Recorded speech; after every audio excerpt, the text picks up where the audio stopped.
Welcome, villagers, to the village hidden in the stories. I'm your guide, All Kage, the creator and author behind all the what-if stories you see on this channel, powered by your amazing suggestions. Every story you hear is written, edited, and produced by me, so if you're ever wondering who's behind the magic, it's me. I hope you enjoy today's video.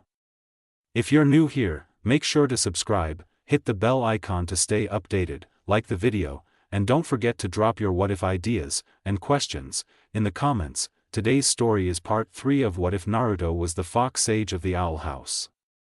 The only thing I have to say about this was it wasn't as much of a pain to write as the others. But sorry for basically no fight scenes here, that's my bad. Now, without further ado, let's jump into this what if. Part 3, Love Outlasts Pain.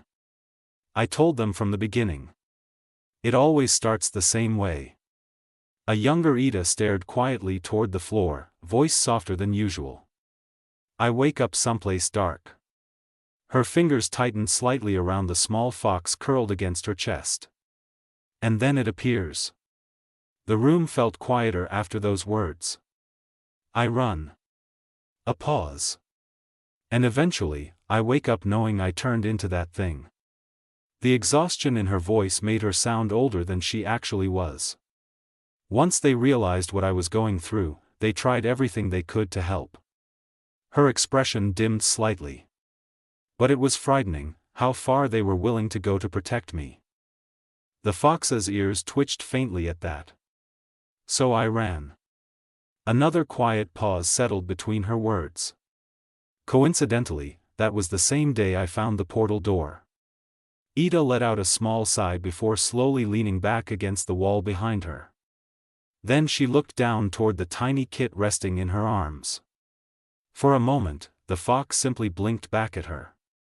Then he bared his small fangs. Not like a growl. Not threatening like some wild animal. Almost like a smile. And just seeing that made Ida smile too. Her expression softened instantly as she pulled the fox closer against her chest, grin brightening despite everything she had just said. I wouldn't change what happened. Kit, she murmured softly, wrapping her arms around him. Who knows? She let out a small laugh. I probably wouldn't have found you freezing out in the snow without everything that happened to me. The fox squirmed lightly in her grasp, paws pushing weakly against her arm in protest. Which only made Ida chuckle harder. Time shifted forward after that. Years passed in fleeting moments. Important meetings. Important memories. Small interactions that should have meant nothing. Chance encounters that somehow felt like fate instead. And with every passing moment, the people around her slowly changed. Her family changed. Until, Naruto narrowed his eyes, standing in human form. Mentally recounting how he ended up in his current situation. Light gleamed through the office windows. The scent of old wood lingered heavily in the air, charged faintly with chakra, while the tense stares cast on him felt even stronger. With how silent the room was, Naruto could make out every detail around him. Each portrait of a past leader. Each hidden compartment concealed in plain sight. Even the floors themselves almost seemed to stretch and compress beneath the pressure in the air. Though none of that helped pass the time as he waited for the long silence to finally end. The large wooden desk before him was occupied by a blonde woman with striking hazel eyes and an imposing glare. Her tan skin was mostly unmarked outside of the violet diamond seal resting on her forehead. She wore a green cloak over plain gray clothing that did little to hide her strong figure. The air around her carried authority naturally, and her frown looked sharp enough to cut through lies on instinct alone. He was in Konoha. More specifically, the office of the Hokage. Being stared down by the fifth Hokage herself, Tsunade Senju, who looked far younger than she actually was. And not only was he being stared down, this entire situation could practically pass as an informal interrogation. Naruto hated interrogations. especially since this one included the two shinobi he escaped from during his last visit. Sakura Haruno and the black-haired shinobi whose name Naruto still didn't know. Both watched him carefully, but only the dark-haired man glared at him with the same intensity as the Hokage herself. Part of Naruto questioned why he came back to Konoha at all. Why he was willingly putting up with glares, complicated explanations, and painful wordplay that felt more exhausting than sword fighting.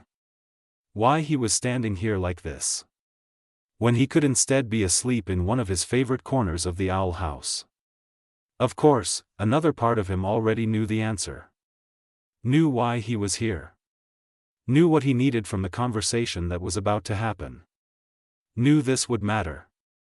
After his thoughts passed, the office remained silent for a long moment. Nobody moved. Nobody relaxed. The atmosphere itself felt calculated, like every breath in the room was carefully measured before being taken.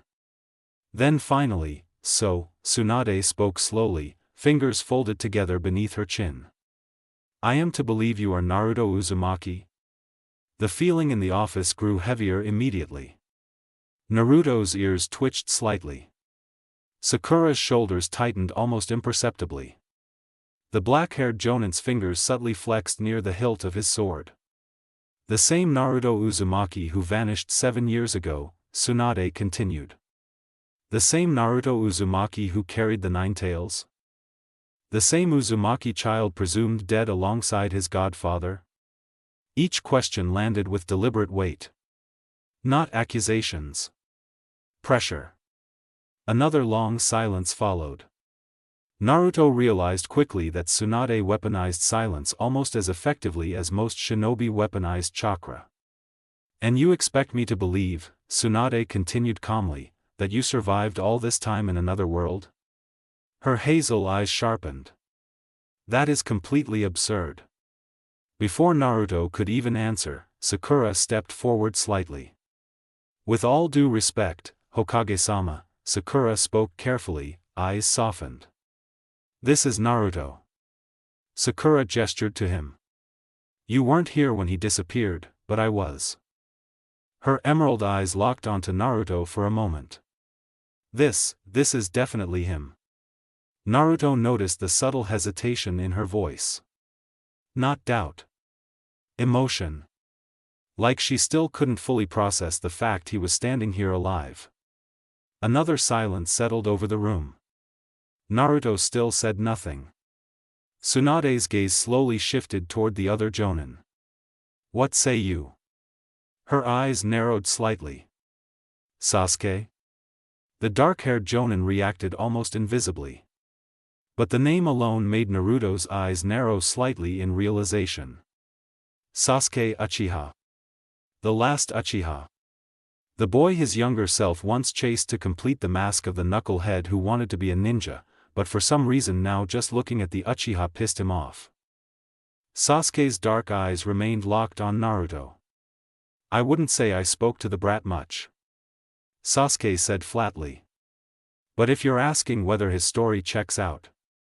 He paused slightly. "Then yes." The room quieted again. "After my partner and I intercepted the fox-like man standing before you today," Sasuke continued, "he disappeared. No chakra trail. No tracks. No residual presence at all." His gaze sharpened. Like he was never there to begin with. Another pause. Or like he really had gone to another world. The room became still again. Sasuke's stare never once left Naruto during the explanation. Naruto responded with a low growl in the back of his throat before turning back toward Tsunade. The Hokage leaned back slightly in her chair. "If your story is true," she said carefully, "and you truly exist in another world," her gaze narrowed, "then why come back after so long?" Naruto answered instantly. "Because I could." That only made the room quieter somehow. Tsunade studied him for several seconds before speaking again. "Then perhaps you wouldn't mind staying here for a week while we continue this discussion." With all due disrespect, Naruto answered immediately, "I don't want to stay here longer than necessary." The pressure in the room shifted again. Naruto's crimson eyes narrowed slightly. I came here partly because there are things about my past still tied to this place. Partly because I needed to see something through. His expression hardened subtly. But most importantly, I need something. Tsunade sighed softly. Of course you do. Her eyes sharpened again. Well? Spit it out. Naruto met her gaze directly. I need training. That answer visibly surprised Sakura for half a second. Tsunade's fingers tapped against the desk once. And I need to know how you're crossing dimensions like it's simple transportation. Or at the very least. Her eyes narrowed further. How you expect us to believe you are. Naruto's expression flattened immediately. That's none of your business. The room exploded into motion. Steel flashed. Sasuke crossed the distance instantly, sword pressed directly against Naruto's throat.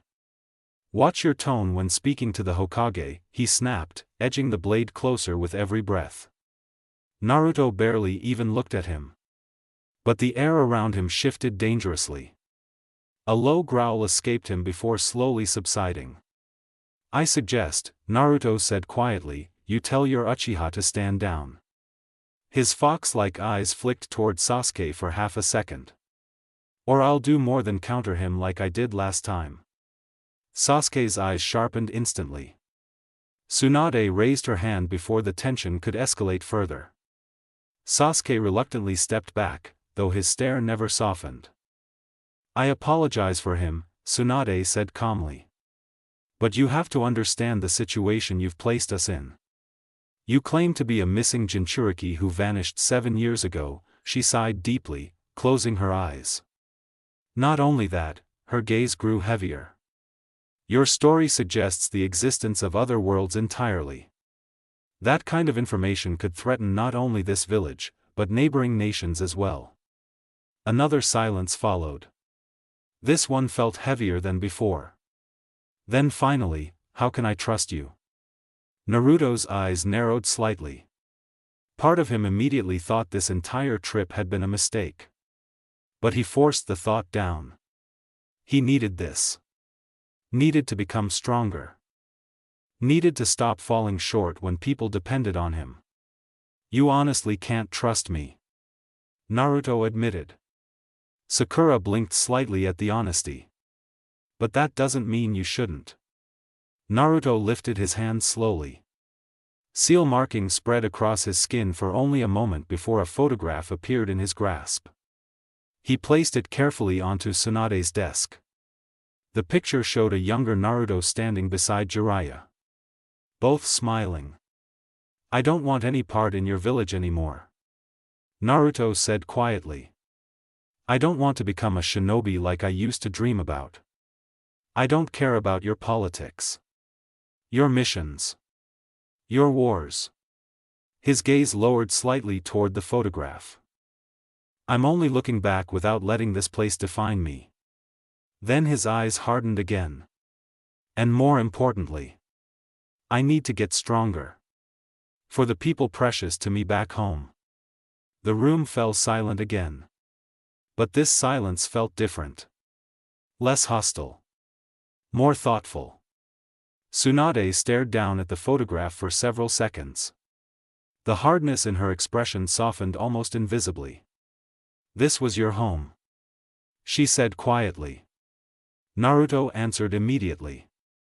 Keyword. His gaze remained steady. Was. Tsunade let out a long breath through her nose before finally leaning back into her chair again. I'll assign you a sensei soon, kid. Until then. Her eyes lingered on him one final time. Check back in every once in a while. Naruto gave a small nod.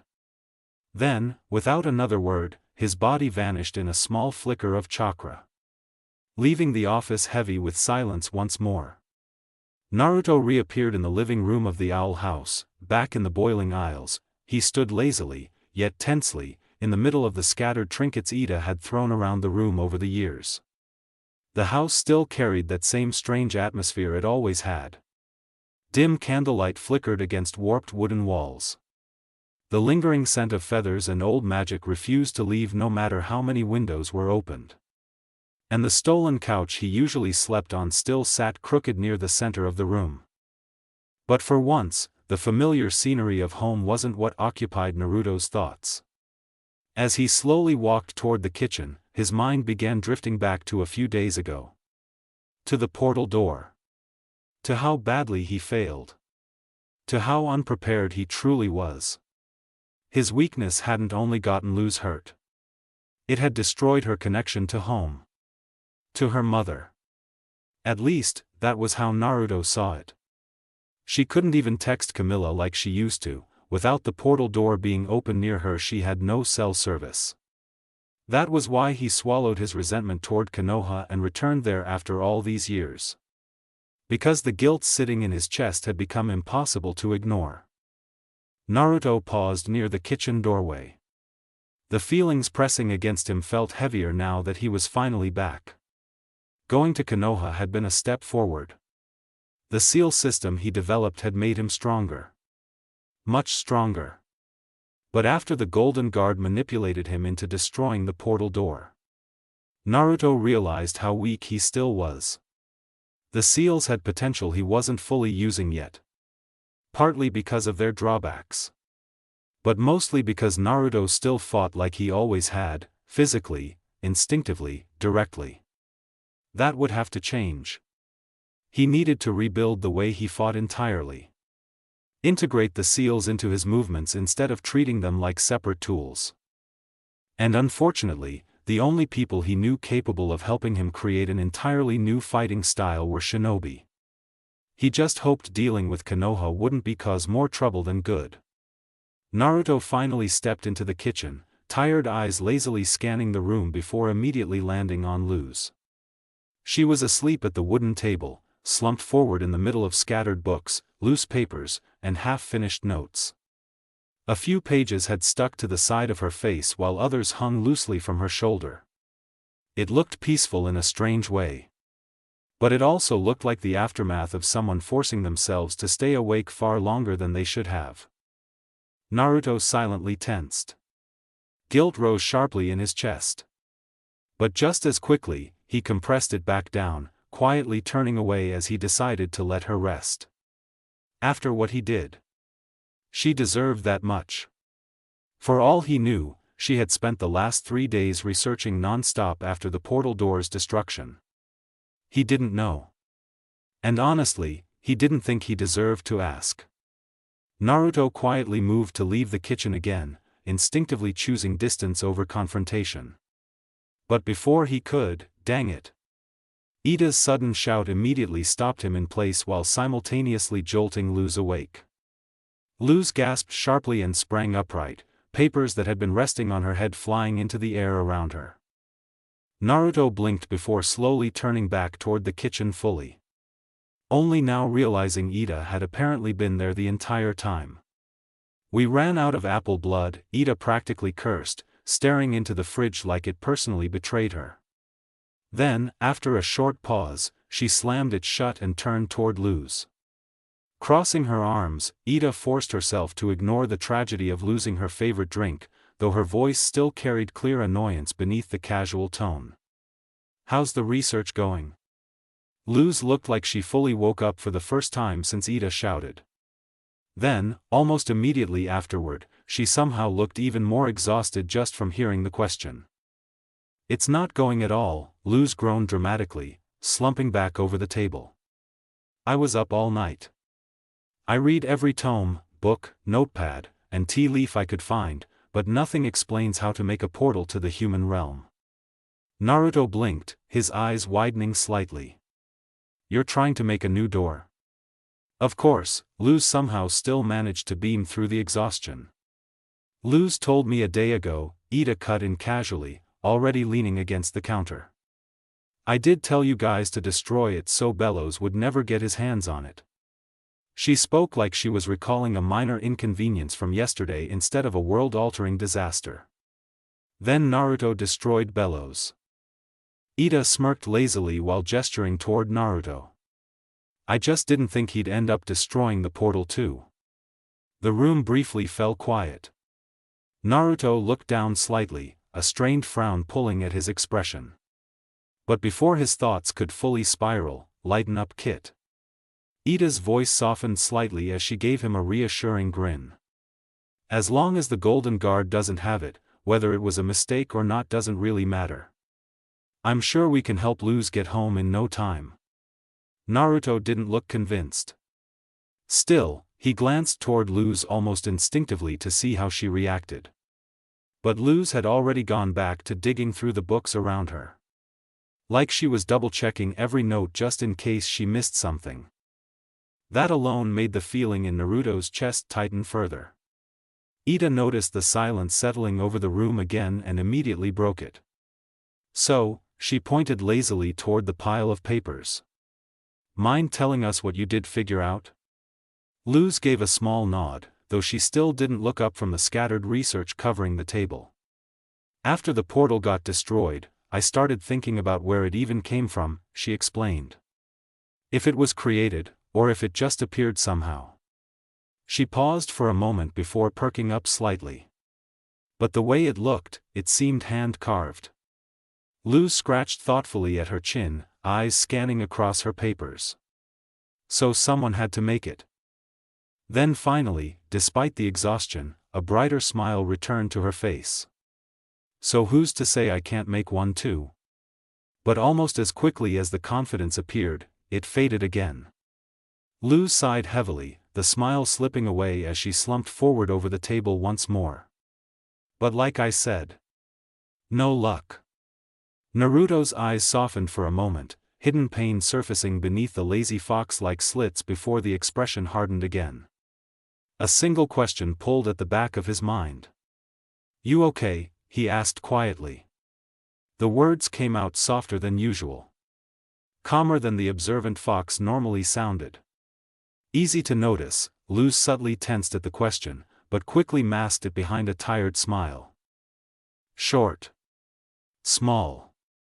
But not unnoticed. Of course I am, she reassured him. Just tired, that's all. Naruto looked like he wanted to press further. But he didn't. Partly because Luz clearly didn't want to talk about it. And partly because he wasn't sure he deserved to ask. The silence stretched for a moment longer, broken only by the soft rustling of papers whenever Luz shifted through them. Then Ida sighed dramatically, rubbing the back of her neck as she leaned harder against the counter. I wish I could help you, kid. My door was already pretty old when I found it. Both Naruto and Luz immediately turned toward her. Luz perked up first. How long did you have it? Ida opened her mouth to answer, but before she could, a sharp cry suddenly echoed from the living room. The sound instantly snapped the atmosphere apart. Naruto's ears twitched sharply. In the same motion, his body shifted down into his smaller fox form before all three rushed from the kitchen. The moment they entered the living room, they saw Lilith collapsed against the floorboards, clutching at herself as black feathers rapidly spread across her arms and face. The curse. Naruto immediately recognized it. Or more specifically, recognized the signs of it worsening. He still remembered the night Ida and Lilith split the curse between themselves. Help me, Lilith strained out weakly. Ida reacted instantly. She placed a hand into her mop of hair, pulling out a small bottle filled with orange liquid. Just calm down. Ida calmly crouched next to Lilith, helping her up slightly before helping her drink the elixir. The curse acts stronger when you're stressed, Ida frowned. Lilith quickly drank it. For a few tense moments, the black feathers only continued spreading. Then slowly, they began receding. The feathers melted back beneath Lilith's pape skin while her breathing steadied enough for Ida to help her sit upright. That was, Lilith swallowed hard. Horrible. Her fingers trembled slightly as she looked at Ida. How have you managed this all these years? Ida shrugged lightly. Well, it's been rough. But since we split the curse, at least the elixirs are working again. Lilith visibly relaxed slightly. That's a relief. Then suddenly, Lilith froze. Her eyes widened slowly as she stared down beside herself. Where's my hand? Sure enough, Lilith's left hand was lying several feet away across the floorboards. Ida casually walked over, picked it up by the wrist, then popped it back into place with a quiet crack. Side effect of the curse, Ida shrugged then smirked at her sister, it's actually kinda fun sometimes.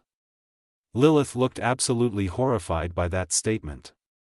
Now don't worry, Ida continued casually. I've got elixirs hidden all over the house. Whenever the curse starts acting up, there's always one nearby. To prove her point, she immediately reached between the couch cushions again and pulled out another bottle. Lilith smiled weakly at first. But the smile slowly faded as guilt crept back across her face. I had no idea, Lilith said quietly. That this is what I did to you. Her gaze lowered. I am so sorry. For once, Ida didn't respond with sarcasm immediately. Instead she simply smiled. Small. Tired. But genuine. At least I've got company now. She lightly bumped Lilith's shoulder. And you've got me if you need anything. The tension in the room softened after that. Not completely. But enough. Eventually Luz, Naruto and Ida drifted outside into the front yard, the crooked owl house towering behind them beneath the dim purple skies of the boiling aisles, etched by the orange trees that surrounded the open area. The wind moved softly through the grass while distant creatures screeched somewhere beyond the forest line. Naruto quietly padded beside Luz while Ida stretched her arms over her head. As I was saying, Ida continued, picking back up where the earlier conversation left off, I've had the portal door for years. But I originally just found it buried in the dirt. Never figured out who made it or where it came from. I just kept it to myself. Luz immediately looked toward her. Why wouldn't you tell anyone? Ida raised an eyebrow at the question. Why the sudden curiosity about my past? Luz's expression shifted slightly. The exhaustion was still there. But something more enthralling settled beneath it now. I've always, Luz paused briefly. Always been curious. Ida blinked once at the unusually honest answer before sighing softly. Well, I may have been using the portal to hide from someone. Naruto's ears perked immediately. Luz looked confused. Hide from who? Probably me. The voice suddenly echoed through the yard from somewhere unseen. Before anyone could say anything else, a sudden gust of wind ripped through the front yard. Orange grass bent violently beneath it. The trees surrounding the owl house groaned softly while loose feathers and dust spiraled upward into the air.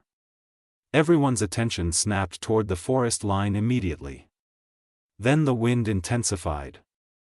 A swirling mass of birds burst from the woods like a living storm, screeching and circling together in a massive tornado of feathers and wings. Luz stumbled back slightly. Naruto and Ida, meanwhile, looked less surprised and far more exhausted. Like both of them already knew exactly who this was before the birds even parted. The storm of feathers slowly died down. And standing at the center of it was an older woman. She looked older than Ida. Though the resemblance between them was obvious immediately. The same pale skin. The same sharp features. Only her gray hair was wild and spiked upward in impossible directions like gravity itself gave up trying to manage it years ago. She wore a sleeveless black dress that looked strangely elegant despite traveling through what appeared to be an actual bird tornado moments earlier. Black glasses rested against her face while a long wooden staff taller than she was remained gripped firmly in her hand. Then a large hawk suddenly descended from above, landing on the top of the staff before instantly transforming into carved wood. A palisman. Luz stared openly in surprise. Naruto simply looked tired already. Hello, little witchlet. The woman beamed brightly. Her staff vanished in a flash of magic before she immediately rushed toward Ida with open arms. Ida's expression flattened instantly. She held out one arm with perfect timing, forcefully stopping the incoming hug before it could happen. "Gwendolyn," Ida deadpanned. The older woman gasped dramatically. "Oof, are we still on that?" She placed a hand against her chest in mock offense. "I'm your mother, call me Mom." Luz's eyes widened instantly. At almost the same time, the front door to the owl house slammed open behind them as Lilith stepped outside mid-reaction. "Mom," Luz and Lilith blurted out together. "It is so good to see you." Gwendolyn smiled brightly like the emotional tension surrounding her simply didn't exist. "How are you feeling? Are you eating enough? I heard all about the petrification ceremony." Though her expression shifted slightly afterward. "Though I suppose there's not much I can do now that old Bellows is kaput."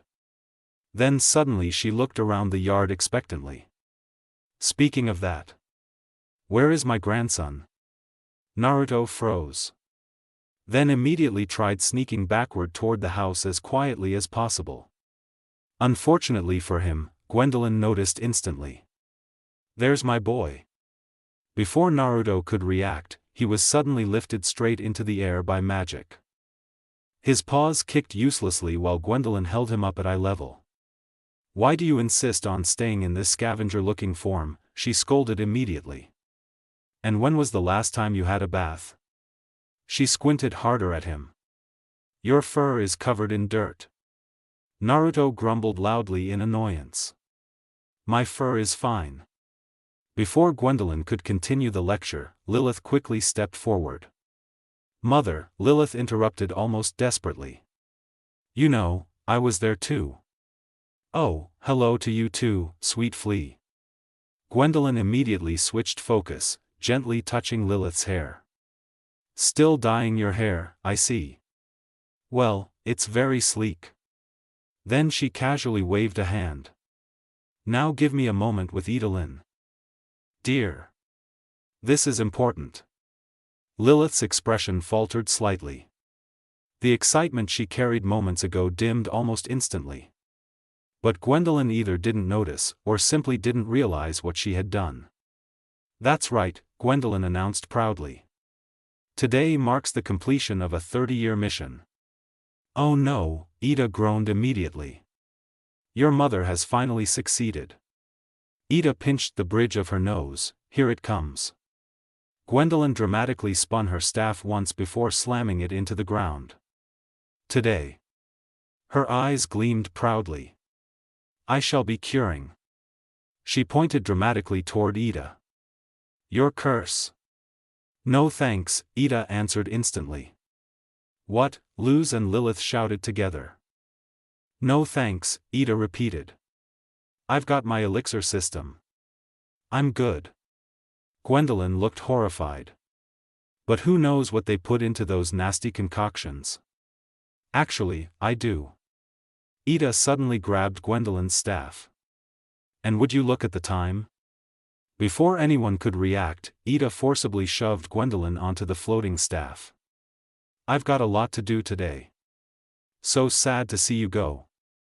"Okay, bye." Ida slapped the staff, sending it and Gwendolyn off into the sky before she could give another rebuttal.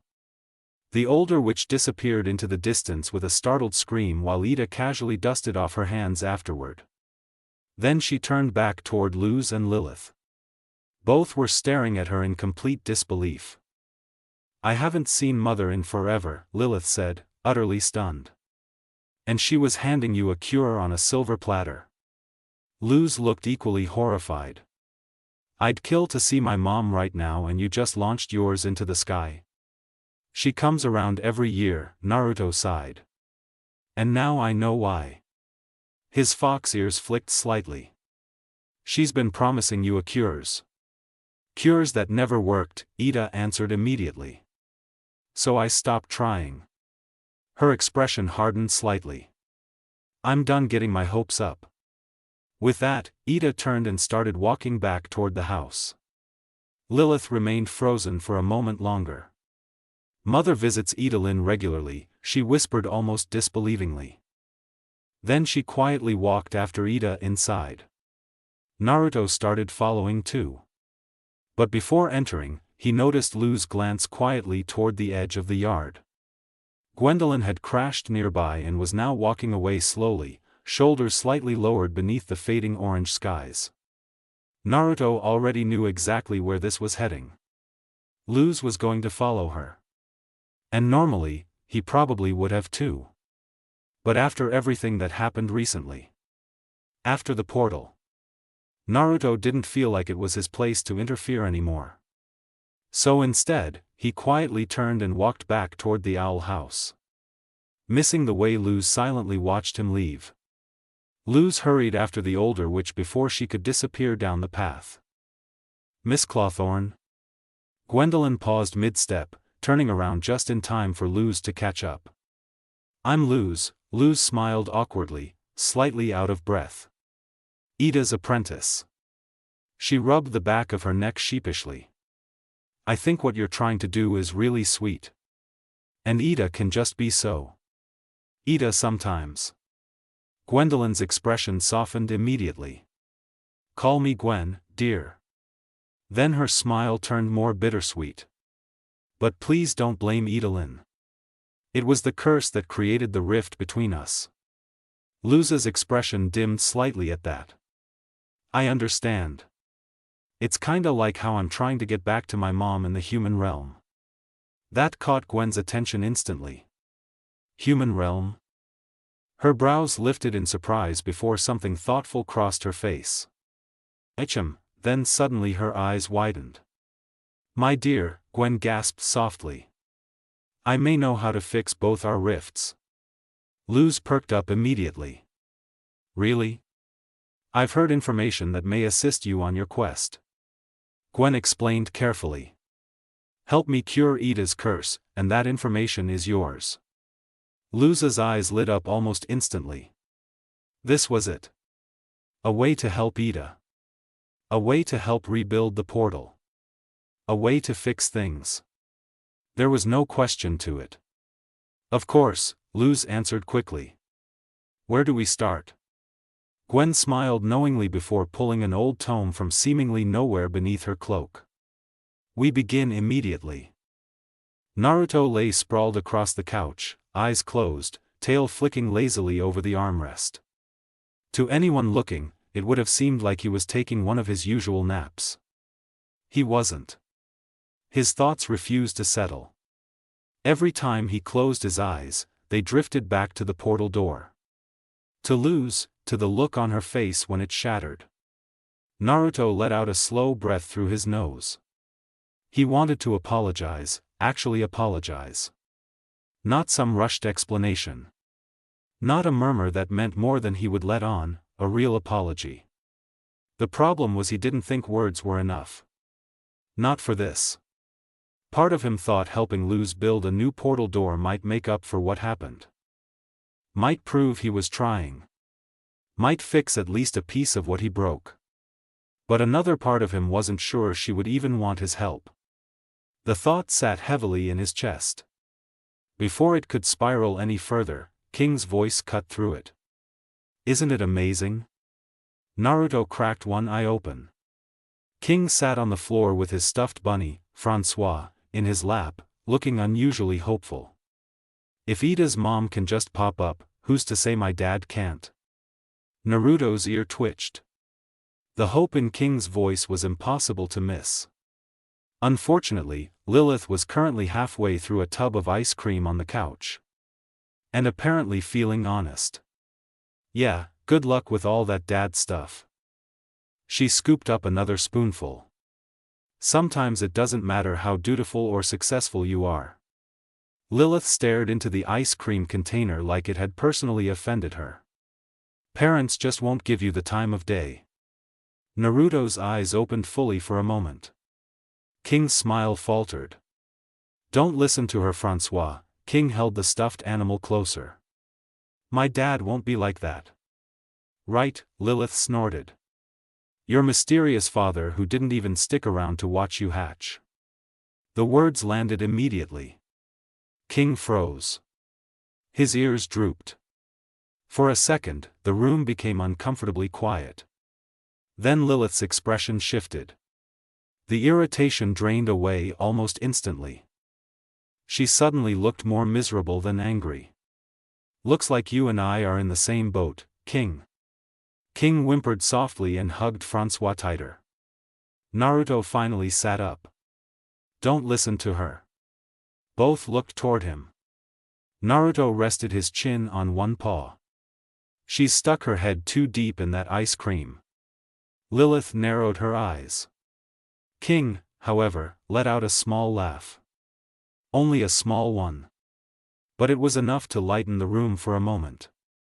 "Hey," Lilith protested weakly. Naruto's tail flicked once. "I'm just saying. Hard to have good advice when you're one spoon away from becoming ice cream." Even Lilith couldn't quite find the energy to argue with that. King looked a little more reassured afterward. "Not much. Just enough." Then his gaze drifted toward the window. Toward the direction Gwen and Luz had gone. Then toward Lilith. The worry returned almost immediately. Naruto noticed. But he didn't comment. Instead, he slowly lowered his head back onto the couch and closed his eyes again. Not sleeping. Just listening. While the thoughts he had been trying to avoid waited patiently for him to open his eyes again. In the surrounding forest of the owl house, hidden beneath shadows, foliage, and the assorted sounds of distant critters, Luz and Gwen prepared their plan to help Ida. But unlike what Luz expected, it involved a lot less potion making, a lot less magically intriguing discoveries. And a lot more sneaky trap making. They had prepared cages, gathered an odd assortment of boiling Isles beasts, and positioned them throughout the clearing. Everything was being set up for what looked more like an ambush than a cure. And the more Luz thought about it, the more it seemed that way. Especially when it came to her part in the plan. Luring Ida out of the house. Which had been surprisingly easy once Apple blood was involved. Still, that only brought one question to the front of Luz's mind. One that had been building the longer she helped Gwen prepare. Eventually, she turned and asked. "So, what exactly is the cure?" Gwen immediately perked up. She beamed at Luz with pride before pulling out the tome from earlier. "This was given to me by my master, Wertlop." But after saying the name, her expression shifted. Not angry. More frustrated. Pained. Like something had been bothering her for years. "The healing coven said the curse couldn't be healed," Gwen explained, almost spitting the words out. "And the beast-keeping coven said it couldn't be tamed." Her gaze briefly dropped to the ground. The irritation remained for a moment longer before a smile replaced it. "But Wertlop." The name came out almost triumphantly. "He has mastered next-level healing magic. And after I brought him 3 sacred artifacts from my travels, he entrusted me with this tome to cure my Ida." Luz found herself staring at the book longer than she meant to. It definitely looked important. Old. Powerful, even. Gwen carefully opened the tome just out of Luz's view. After reading for a moment, she smiled again. "Let's start slow.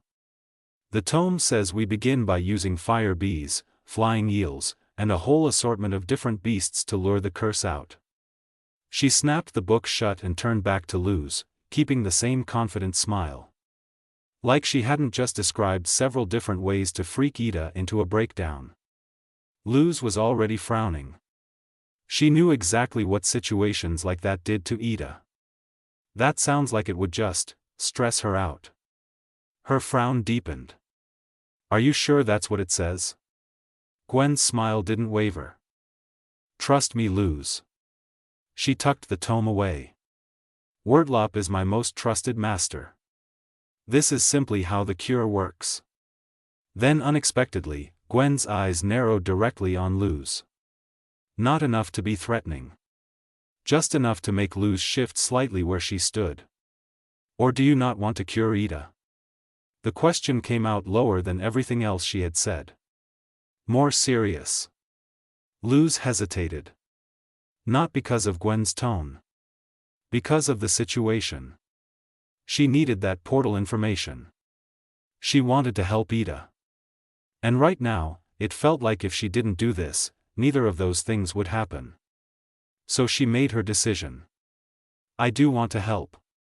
The uncertainty in her expression hardened into determination. Gwen smiled lightly. Good. Then she turned back toward the clearing. Now let's lure out my daughter before she gets wise. Back at the owl house, things had somehow only gotten worse. By now, both King and Lilith had been spiraling for a while, their emotions feeding off one another in a miserable loop of complaints, self-pity, and increasingly dramatic declarations. Naruto had mostly just sat through it.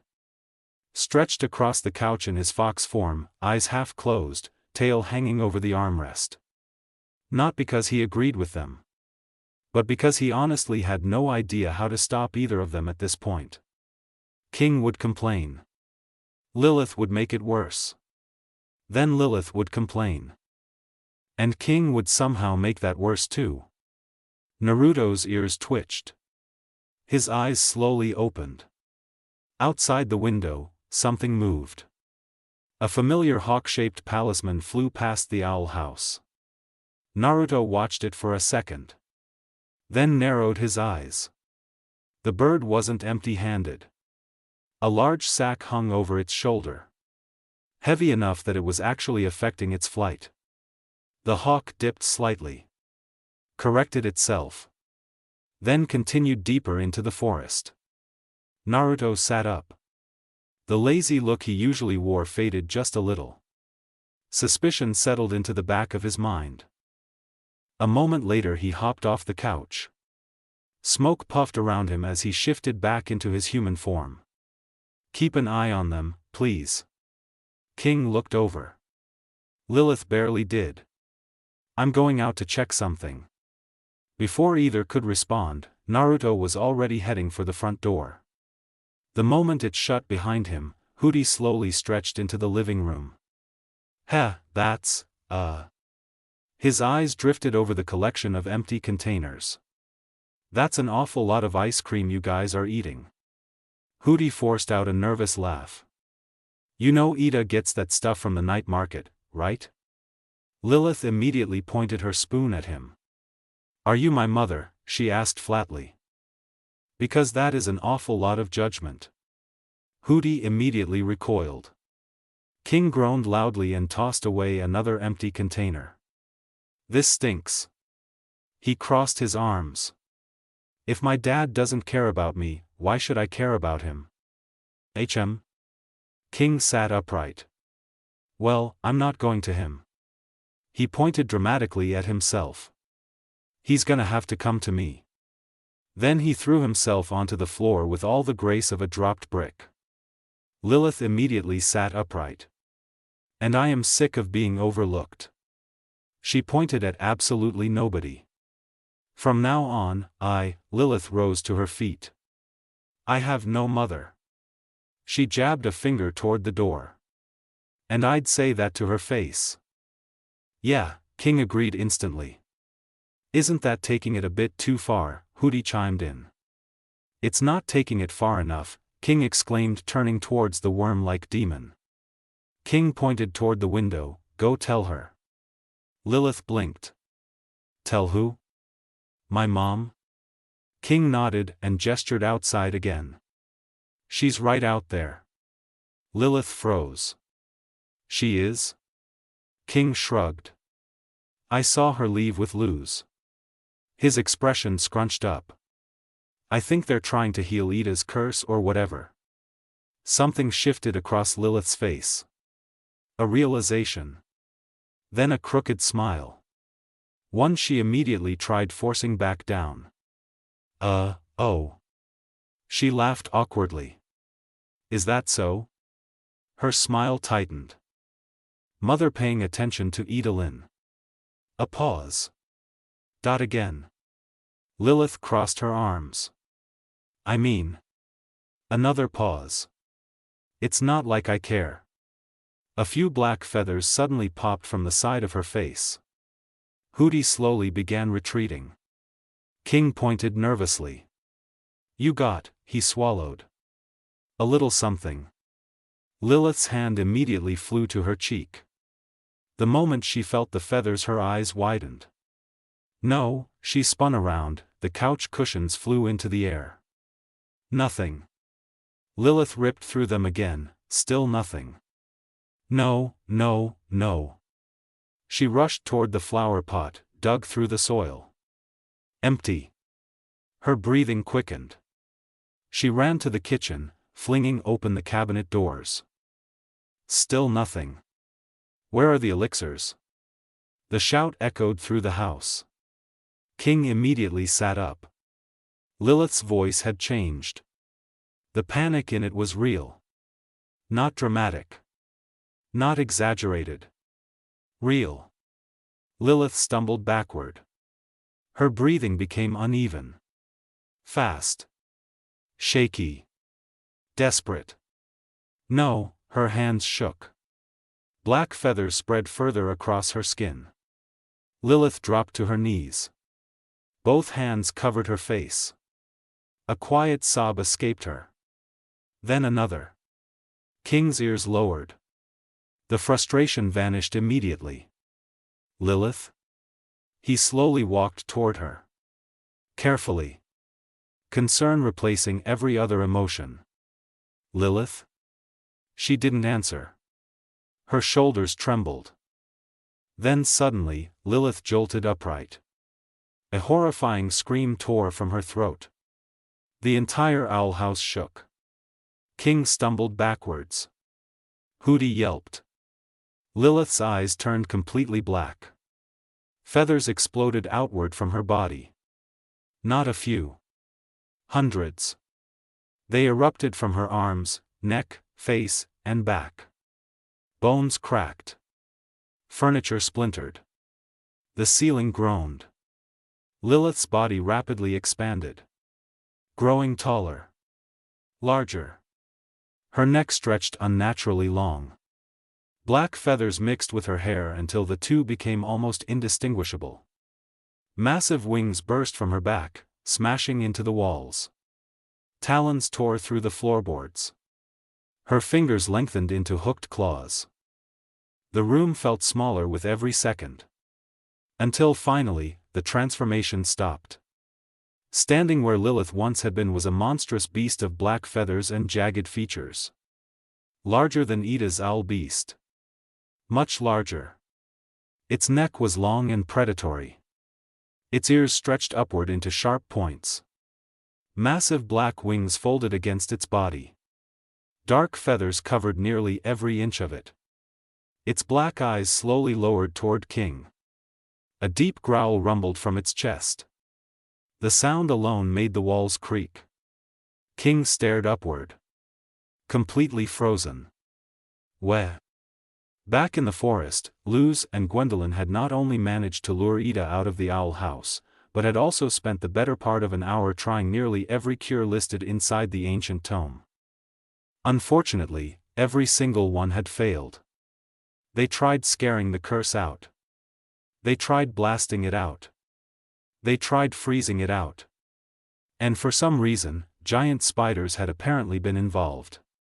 Now Ida sat atop a fallen log with her arms crossed, feathers occasionally popping from her shoulders caught her breath with the exhausted expression of someone reconsidering every life choice that led to this moment. We tried everything. Luz let her arms fall to her sides. And it's not doing anything. Her eyes drifted toward Gwendolyn. Did Wertlop ever say where he learned this stuff? Gwendolyn didn't answer immediately. She was busy speaking to Crow. Luz recognized this type of crow. A messenger crow that older witches used. They almost acted like phones. Yes, I'm sending it right away. The crow cawed in response, then it hovered just in front of her. Luz blinked. What did you just do? It turns out, Gwen reached into her dress and pulled out a small pouch. The ancient tome is only the first of a series. She slipped several gemstones into the pouch before tying it shut. The pouch was handed to the waiting crow. The bird immediately took off. Luz's eyes narrowed. Gwen casually flipped open the tome again. So I'm trading a few paltry family heirlooms to get the rest. That made Luz pause. Then frown. Then step closer. Let me see that book. Only people who have scaled Wertlop's pyramid of study can touch the tome, Gwen informed her proudly. Luz immediately activated a plant glyph. Vines shot from her palm. The tome vanished from Gwen's hands. Hey! Gwen stumbled forward. Luz had already caught the book. She flipped through the pages. Her frown deepened, then deepened again. Decorative rhymes, colorful illustrations, advertisements. One page tried selling enchanted socks, another appeared to be advertising a miracle beard tonic. Luz slowly lowered the tome. Gwen, her voice carried more concern than anger. You're being scammed. The older witch froze. Luz held up one of the pages. Wertlop is a fake. Gwendolyn scoffed. You really think I'd spend my life savings on a fake? The words came out sharper than before. Gwen snatched the tome back. Luz's frustration immediately softened. Because beneath the anger she saw something else. Hope. Desperate hope. The kind that made people ignore things they normally wouldn't. I know you want what's best for Ida. Luz took a breath. And so do I. Her hand slipped into her jacket. So I'm calling this off. She pulled out one of Ida's elixirs, then looked toward the fallen log where Ida was. Gwen's hand immediately shot out. She grabbed Luz's wrist. I really thought we were on the same side. The elixir was taken from Luz's grasp. According to Wertlop, poison like this is made by healers and potion makers who simply want money. Luz stared, then blinked. Then irritation flashed across her face. Whatever. She turned. I'll just get more from the house. Gwen smirked at the human. I'm afraid that would be a waste of your time. Luz stopped. Slowly. What? Gwen looked down at the bottle. Hawksley cleared out every bottle hours ago. Silence. Luz's eyes widened. Then narrowed. Then widened again. Why would you do that? Gwen's gaze landed on Luz sharply. Because I am a mother who will do anything for her daughter. Gwen moved to throw the bottle away. Luz immediately lunged. Both lost their footing. Branches snapped, leaves exploded outward. And suddenly they were falling. The forest rushed past. Then both witches slammed into the ground. Directly in front of Ida. The elixir slipped from Gwen's hand. The bottle hit a rock. Shattered. Potion spilled across the dirt. Ida blinked. Then slowly looked up from the puddle. Then at Luz. Then Gwen. Then back at the puddle. What's going on? She stood. Why did you two just fall out of a tree? Gwen rose, a reassuring smile taking place as she dusted off her dress. It's okay, Witchlet, she called. Luz and I are working together to heal you. Gwen placed a hand on Luz's shoulder. Luz froze, guilt immediately crossing her face. Ida noticed. Immediately. The air shifted. What? She shouted, feathers emerging from her arm. This was all you? More feathers. You weren't healing me. Her voice cracked. Not from anger. From hurt. You nearly killed me. Luz stepped forward carefully. Please, her voice was quiet. Try to stay calm. Why? Ida snapped. More feathers burst from her neck. Why should I be calm? The curse churned beneath her skin. I have a right to be upset. That last shout echoed through the forest, swaying trees and shaking loose leaves. Her eyes squeezed shut. When they opened again, they were completely black. The transformation happened instantly. Feathers exploded outward. Bones shifted. The owl beast. A large creature swarmed by gray feathers, with big owl-like claws and talons. Having Ida's face, and only enough awareness to attack anything around it. The beast emerged with a deafening screech. Luz stumbled backward. Gwen gasped. And somewhere deep inside the curse, Ida opened her eyes. Darkness stretched endlessly around her. A void. Silent. Cold. The owl beast stood before her. But it wasn't her, she recognized it from the many times she had this sort of dream. It was like her own beastly form, but larger. Much larger. More owl-like. A beak, a rounded face, and somehow even more feathers that covered its massive limbs. It was as big as a house. Watching. Waiting. Ida stared at it. Then sighed. Let's get this over with. The beast screeched. Ida immediately turned and ran. Back in the forest, chaos erupted almost immediately. The owl beast tore through the clearing like a living storm. Trees splintered. Branches snapped. The massive creature barreled toward Luz and Gwendolyn with a vicious growl that seemed to shake the ground itself. Luz and Gwen barely managed to dive behind a tree before a clawed hand smashed into the trunk they had been standing beside. Wood exploded outward. The owl beast screeched. The sound echoed through the forest. "Don't worry," Gwen exclaimed, fumbling for the tome. According to this, she opened the book. Paused. Then stared. Luz looked over. "Have to what?" Gwen slowly turned the tome around. Luz leaned closer. The page ended halfway through the instructions. Below it was a brightly colored advertisement. "Continue your healing journey. Buy Volume 2 today." Luz stared.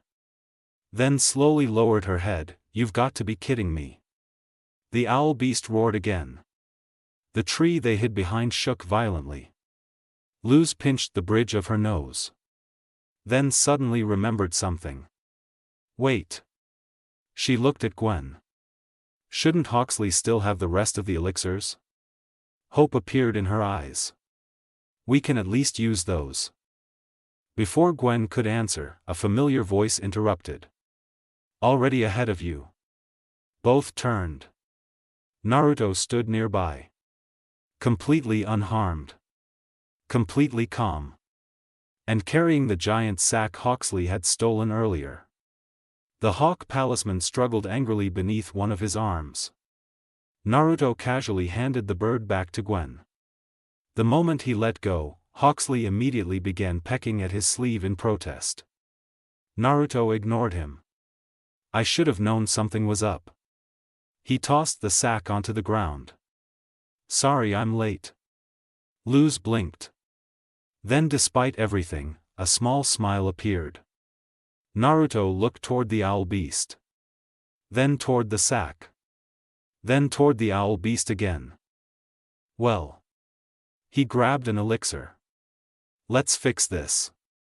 The bottle flipped through the air. Naruto caught it. Then launched himself forward. The owl beast turned. Growled. Naruto reached her. The bottle was inches from her mouth, when something enormous slammed into both of them. The impact flattened several nearby trees. Naruto disappeared beneath a cloud of dirt. The owl beast crashed through 3 trunks. Luz's eyes widened. What was that? A moment later King came sprinting out of the forest. Panting. Covered in dirt. Looking completely panicked. "I tried using the light glyph like when Ida first transformed." He pointed frantically. "But it didn't work." King took another breath. And there weren't any elixirs, so the dust finally settled. Luz froze. Gwen froze. Even Hawksley froze. Standing in the clearing was another beast. The Raven Beast. Lilith. She turned into that thing. King practically squeaked. Gwendolyn's face lost all color. "No, the raven beast roared. The owl beast immediately roared back. The two monsters charged. The forest shook. Then Naruto crashed into both of them. A massive orange blur slammed between them. The collision created a shockwave. Both beasts were thrown apart. Naruto landed heavily. Then immediately began growing. Orange fur spread across his body. His form expanded. Tails emerged. Claws dug into the earth. Within seconds he stood nearly as large as both beasts. A giant fox standing between two curses.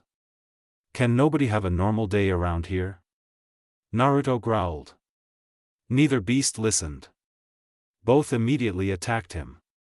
That's. Gwen stared. She's also. Cursed, King yelled. He pointed at Lilith. Were you not paying attention to her? The raven beast slammed into Naruto. The owl beast crashed into both of them.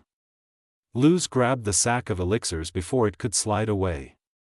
Then looked back toward the fight. Naruto was struggling. Actually struggling.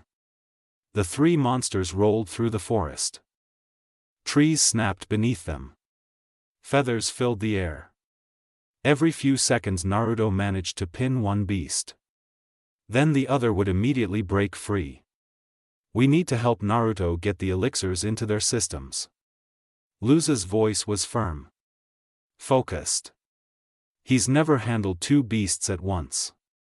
Another crash echoed through the forest. Even with one, he needed our help. Then she looked toward Gwen. Can you help us? Gwen looked completely lost. This. Her voice trembled. This must still be part of the process, right? Something finally snapped. Not loudly. Not dramatically. Just enough. Now is not the time to worry about the process. Everyone froze. Even Gwen. Luz almost never raised her voice. It didn't work. Days of frustration. Fear. Concern for Ida. Concern for her mother. Concern for everyone. Finally slipped through. It was never a cure. The words hit harder than shouting ever could. Luz took a breath. Forced herself to calm down. But the hurt remained. Right now you need to help Ida with the system she already trusts. She looked directly at Gwen. You need to trust her. Her grip tightened around the elixirs. Trust the elixirs. Another crash shook the clearing. Because that's all we have. For a moment neither spoke. Then Luz stepped forward. Her voice softer now. You want to help them. Right? Gwen hesitated. Then finally nodded. Luz nodded back. Then let's fix this the right way. She grabbed several elixirs. Activated a glyph. And took off running. King followed. Gwen followed. A moment later her staff appeared. The three rose into the air. Below them Naruto slammed both beasts into the front yard of the owl house. The ground cracked. Then immediately betrayed him. Lilith pinned him. Ida tackled Lilith. All three disappeared beneath a storm of claws and feathers. Why did you both have to transform at the same time? Naruto's growl echoed across the yard. Then, three light glyphs exploded overhead, three flashes of brilliant white light flooded the battlefield. Both beasts recoiled. Naruto looked up, saw the three flying in. And immediately understood. Hold them down. Naruto didn't ask questions. He acted. Orange chakra erupted around him. His larger form vanished, he shifted back into his human body. Then two enormous tails burst from his back. The tails lashed outward, wrapped around both beasts, and pulled. The owl beast screeched. The raven beast roared. Neither escaped. Naruto gritted his teeth, muscles trembling, the tails tightened, dragging both monsters against his sides. The strain immediately showed. Whatever your plan is. He dug his feet into the ground. Do it now. The moment the group landed, the entire battlefield seemed to pause. Not because the fighting had stopped. Because everyone finally understood what needed to happen. Naruto stood in the center of the ruined yard, both massive tails wrapped around the owl beast and the raven beast. The muscles in his arms and shoulders trembled from the strain. Dirt dragged beneath his feet as the two cursed witches fought against his hold. The owl beast screeched. The raven beast answered with a roar. Naruto tightened his grip. Any time now, he growled through clenched teeth. Luz immediately looked toward Gwen. For a moment, Gwendolyn didn't move. The sight before her seemed to freeze her in place. Ida. Lilith. Both suffering. Both cursed. Both hurting. And somehow it felt like she was seeing it for the first time. Her shoulders slowly lowered. The confidence she had worn all day disappeared. The certainty. The answers. The cure. All of it. Gone. Leaving only a mother. A mother who had made mistakes. Gwendolyn slowly stepped forward. Each step seemed heavier than the last. Naruto watched her approach. Ida immediately reacted. The owl beast snarled. Its claws dug trenches into the dirt as it fought against the tails holding it back. Idalin? Gwen's voice cracked. The owl beast froze for a fraction of a second. Just enough. My beautiful daughters. She swallowed. Years of guilt rising to the surface. I failed you. The words seemed to echo. Not through the yard. Through herself. The owl beast growled. Naruto felt it trying to lunge again. Trying to reach Gwen. Trying to push her away. But Gwen didn't retreat. She stepped closer. Idalin? The beast snarled directly into her face. Its breath was hot. Wild. Dangerous. Gwen raised a trembling hand anyway. You're in there, aren't you? Her hand touched feathers. The owl beast froze. And somewhere deep inside the curse, Ida stopped running. The void stretched endlessly around her. Dark. Silent. Empty. Her breathing echoed through the darkness.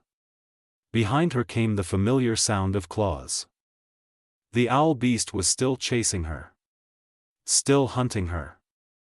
Still waiting for her to turn around. Then a voice reached her. A real voice. Her mother's voice. I should have listened to you. Ida slowed. The owl beast continued advancing. I should have been there when you told me you found a way to manage. Ida stopped completely. The creature behind her continued approaching. But she wasn't looking at it anymore. Mom? Her voice barely escaped her throat. The darkness remained silent. Then Gwen's voice returned. I know now why you pushed me away. Ida slowly turned. Not toward the owl beast. Toward the sound. Toward the voice. Toward something she hadn't allowed herself to hope for in years. The curse made you think something was wrong with you. The owl beast suddenly screeched. The ground shook. It lunged. Its massive claws reaching for her. But whether we want it or not. Ida didn't run. The beast got closer. It's still a part of you. Closer. And I love every part of you. The owl beast reached her. And Ida caught it. One hand. One movement. The claws stopped inches from her face. Light exploded between them. The owl beast screeched. Not in anger. In surprise. The darkness cracked. Light spread across the void. The enormous beast began shrinking. Slowly. Then quickly, its claws grew smaller. Its feathers softened. Its body shrank further. And further. Until eventually the terrifying monster was no larger than a small bird. It landed softly in Ida's hands. Chirping. Blinking. Confused. Ida stared at it. The tiny creature stared back. Then Ida looked upward. The darkness no longer felt so endless. "Mom." The words came out quietly. "I can hear you." No answer came. Only silence. Ida looked back at the tiny owl beast. The little creature tilted its head. Then immediately tried running away. Ida's eyes narrowed. "Oh, no you don't." She pounced. The tiny beast squeaked. A second later she had it trapped beneath her arm in a headlock. "Gotcha. Back outside." Gwen lowered her forehead against the owl beast's. Her eyes closed. Tears finally slipped free. "I'm so sorry." The owl beast suddenly went still. The black eyes blinked. Then cleared. Gray and gold returned. Recognition returned. "Ida?" Gwen opened her eyes. And found Ida staring back. Normal. Tired. But smiling. "Mom?" The word shattered what little composure Gwen had left. She immediately wrapped Ida in a hug. Holding her tightly. Like she was afraid she'd disappear. Like she was trying to make up for years in a single moment. But behind them, the raven beast roared. Lilith surged forward. Naruto reacted instantly. One of his tails shot outward. Wrapped around her waist. And yanked her back. The raven beast fought. Struggled. Screamed. Naruto grunted. One at a time. Gwen reluctantly released Ida. Then turned toward Lilith. The moment she saw her eldest daughter. The confidence she'd regained vanished again. Because unlike Ida, Lilith wasn't angry. The raven beast's eyes looked terrified. Lost. Alone. "Lilith." Gwen slowly knelt. The beast hesitated. "You were always so self-sufficient." Gwen gently reached forward. The raven beast flinched. Then froze when Gwen touched her cheek. A simple touch. Nothing magical. Nothing complicated. Just affection. "But I didn't give you the attention you deserved." The words hit immediately. The raven beast broke. The monstrous creature let out a sound that wasn't a roar. It was a sob. Then another. Then another. The giant creature began crying. Years of pain. Years of being overlooked. Years of pretending she was fine. All pouring out at once. Gwen immediately pulled her into a hug. "I'm sorry." The raven beast continued sobbing. Gwen stroked her feathers. Held her closer. And finally looked toward Luz. "Now." Luz moved instantly. King beside her. Both rushed forward. The elixirs were uncorked. The bottles were forced into Ida and Lilith's mouths. The reaction was immediate. Wind exploded outward. The yard vanished beneath swirling magic. King nearly lost his footing. Luz grabbed him before he could fall. Above them the cloud expanded. Growing larger. Brighter. Taking shape. A massive bird formed from pure magic. Its wings stretched across the sky. Its cry echoed through the boiling aisles, then light erupted. Ida and Lilith were lifted into the air. Higher. Higher. Until both vanished inside the glow. The light pulsed once. Twice. Then burst apart. Silence followed. Slowly. Gently. The two sisters descended. Floating downward. No longer beasts.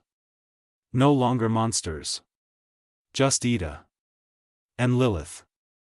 Gwendolyn stepped forward. Both daughters landed in her arms. The older witch sat down heavily, holding both of them, refusing to let go. For a moment nobody spoke. Then Ida opened one eye. A small smile appeared. "About time, Mom." Gwen laughed. Then cried harder. Lilith immediately broke down again. "Mom." Her voice shook. "I heard you." Tears rolled down her cheeks. But I couldn't stop myself. She looked down. Ashamed. I couldn't do anything. Gwen pulled both daughters closer. "It's okay." Her voice cracked. "Everything's okay now." She kissed Lilith's forehead. Then Ida's. "I'm here." Another pause. Then a tighter hug. "I'm here for both of you." Nearby, Luz smiled. King quietly leaned against Francois. Even Naruto's tense shoulders relaxed. And as he watched the family reunited, a realization settled into his chest. The portal. Luz. The distance he'd been creating. The conversation he'd been avoiding. He couldn't keep running from it. Not anymore. Night had settled quietly over the owl house. The chaos of the day was finally gone. No beasts rampaging through the forest. No curses spiraling out of control. No shouting. No fighting. Just the distant sounds of the boiling isles carried on the wind. Naruto sat alone on the roof in his human form. One knee drawn up. One arm resting across it. The cool night air brushed against his hair as he stared out across the dark horizon. The lights of Bonesborough flickered in the distance. Everything looked peaceful. Too peaceful. Naruto lowered his gaze. His thoughts immediately drifted back to the portal. To the fight. To Luz. To the look on her face when it shattered. A familiar ache settled in his chest.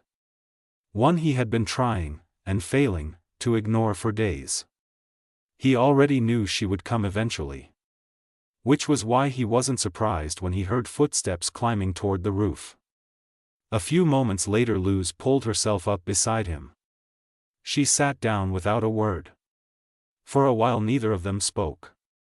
The silence wasn't uncomfortable. Just heavy. Luz eventually glanced toward him. "What are you doing up here alone?" A small smile tugged at her lips. "Miss Lilith already?" Naruto huffed softly through his nose. A faint smile appeared for only a moment. "My aunt may have left, and Hootie probably won't stop screaming for days." He shook his head. "But I think going back to catch up with Granny and the old man was the right choice." He now knew Lilith had gone through a lot over the years, so catching up with family, leaving with Gwendolyn would be nothing less than a good thing. Plus he was tired of all the ice cream going missing when he had been craving some all week. The smile faded. The silence returned. Naruto stared out across the dark landscape. "But that's not why I'm up here." Luz's expression softened. She waited. Naruto took a slow breath. Then another. Trying to find the right words. Eventually he gave up trying. And just said them. "I'm sorry." Luz blinked. Naruto kept his eyes forward. "I hurt you." His hands tightened slightly. "I destroyed the portal." The words came easier than he expected. Maybe because he'd been carrying them for so long. And after everything. He lowered his gaze. "After the kind of pain I put you through." A bitter laugh escaped him. "I understand if you're angry with me." Luz didn't let the silence linger. "I was angry when the portal was destroyed." Naruto stiffened. Luz looked down at her hands.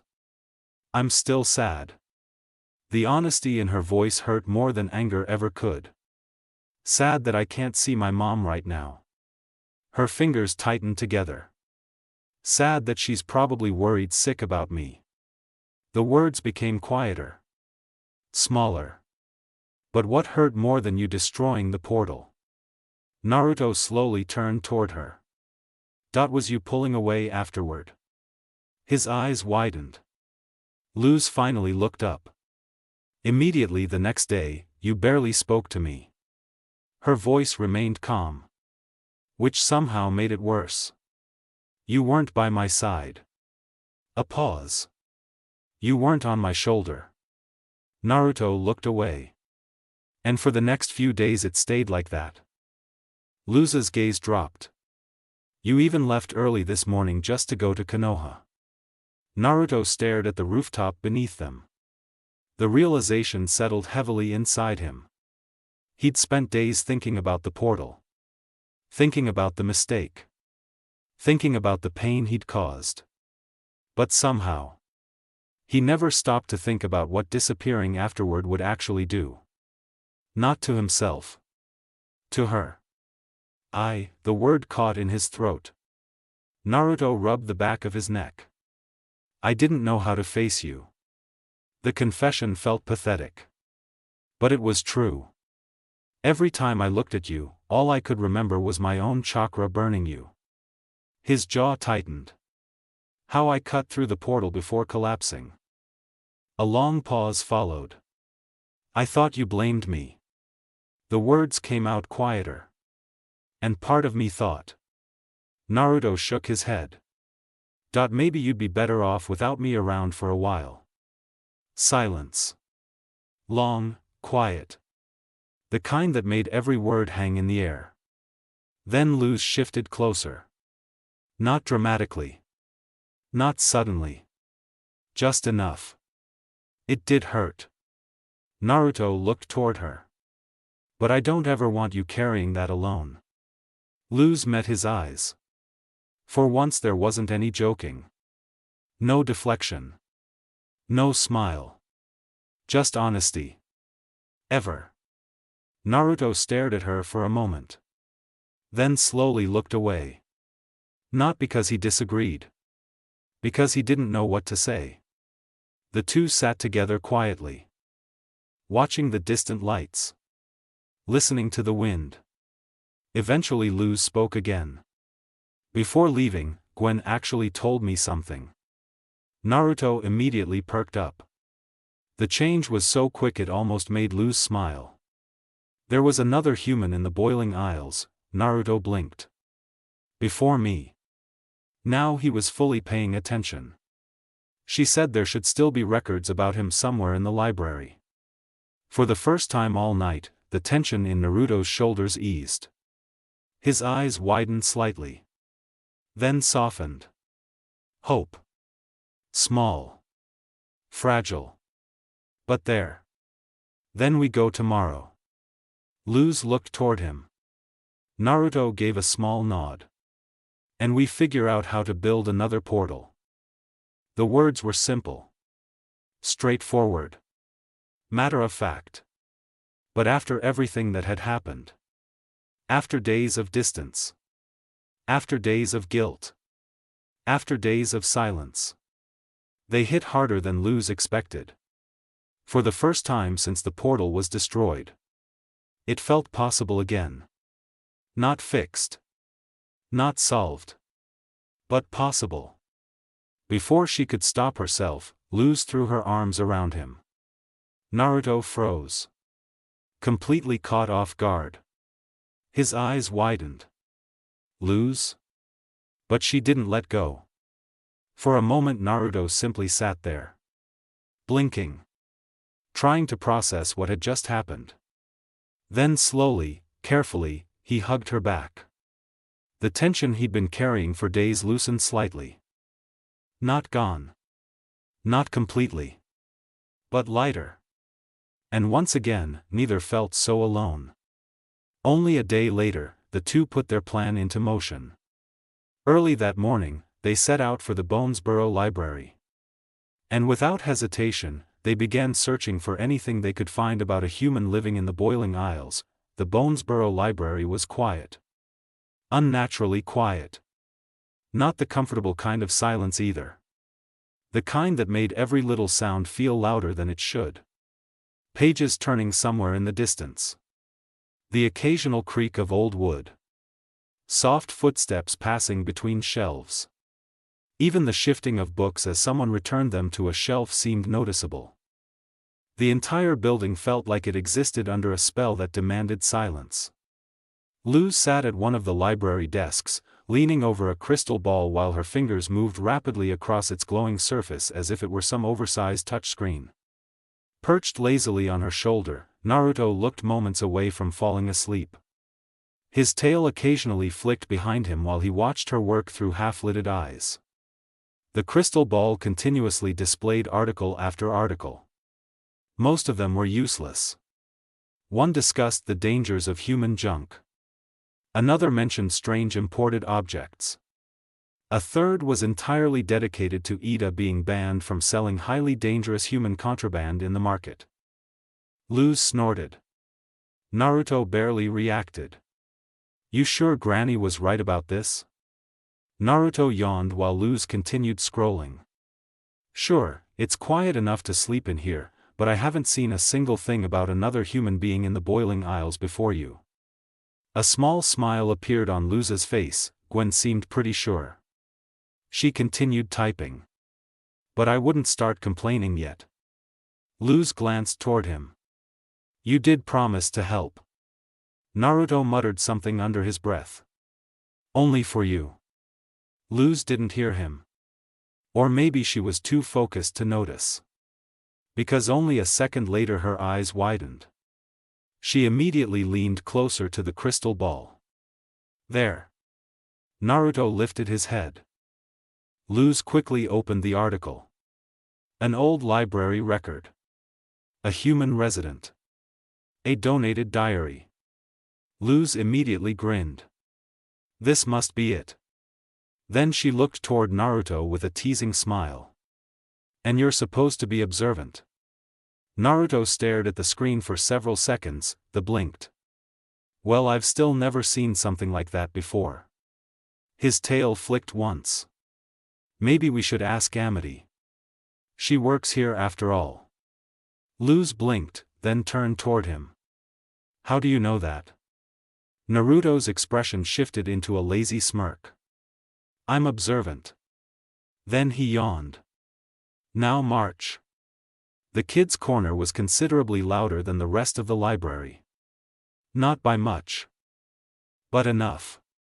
A group of younger children sat gathered around a reading circle while Amity finished reclaiming her headband from one particularly determined child. The moment she got it back, she tied her hair up again. A habit. A familiar routine.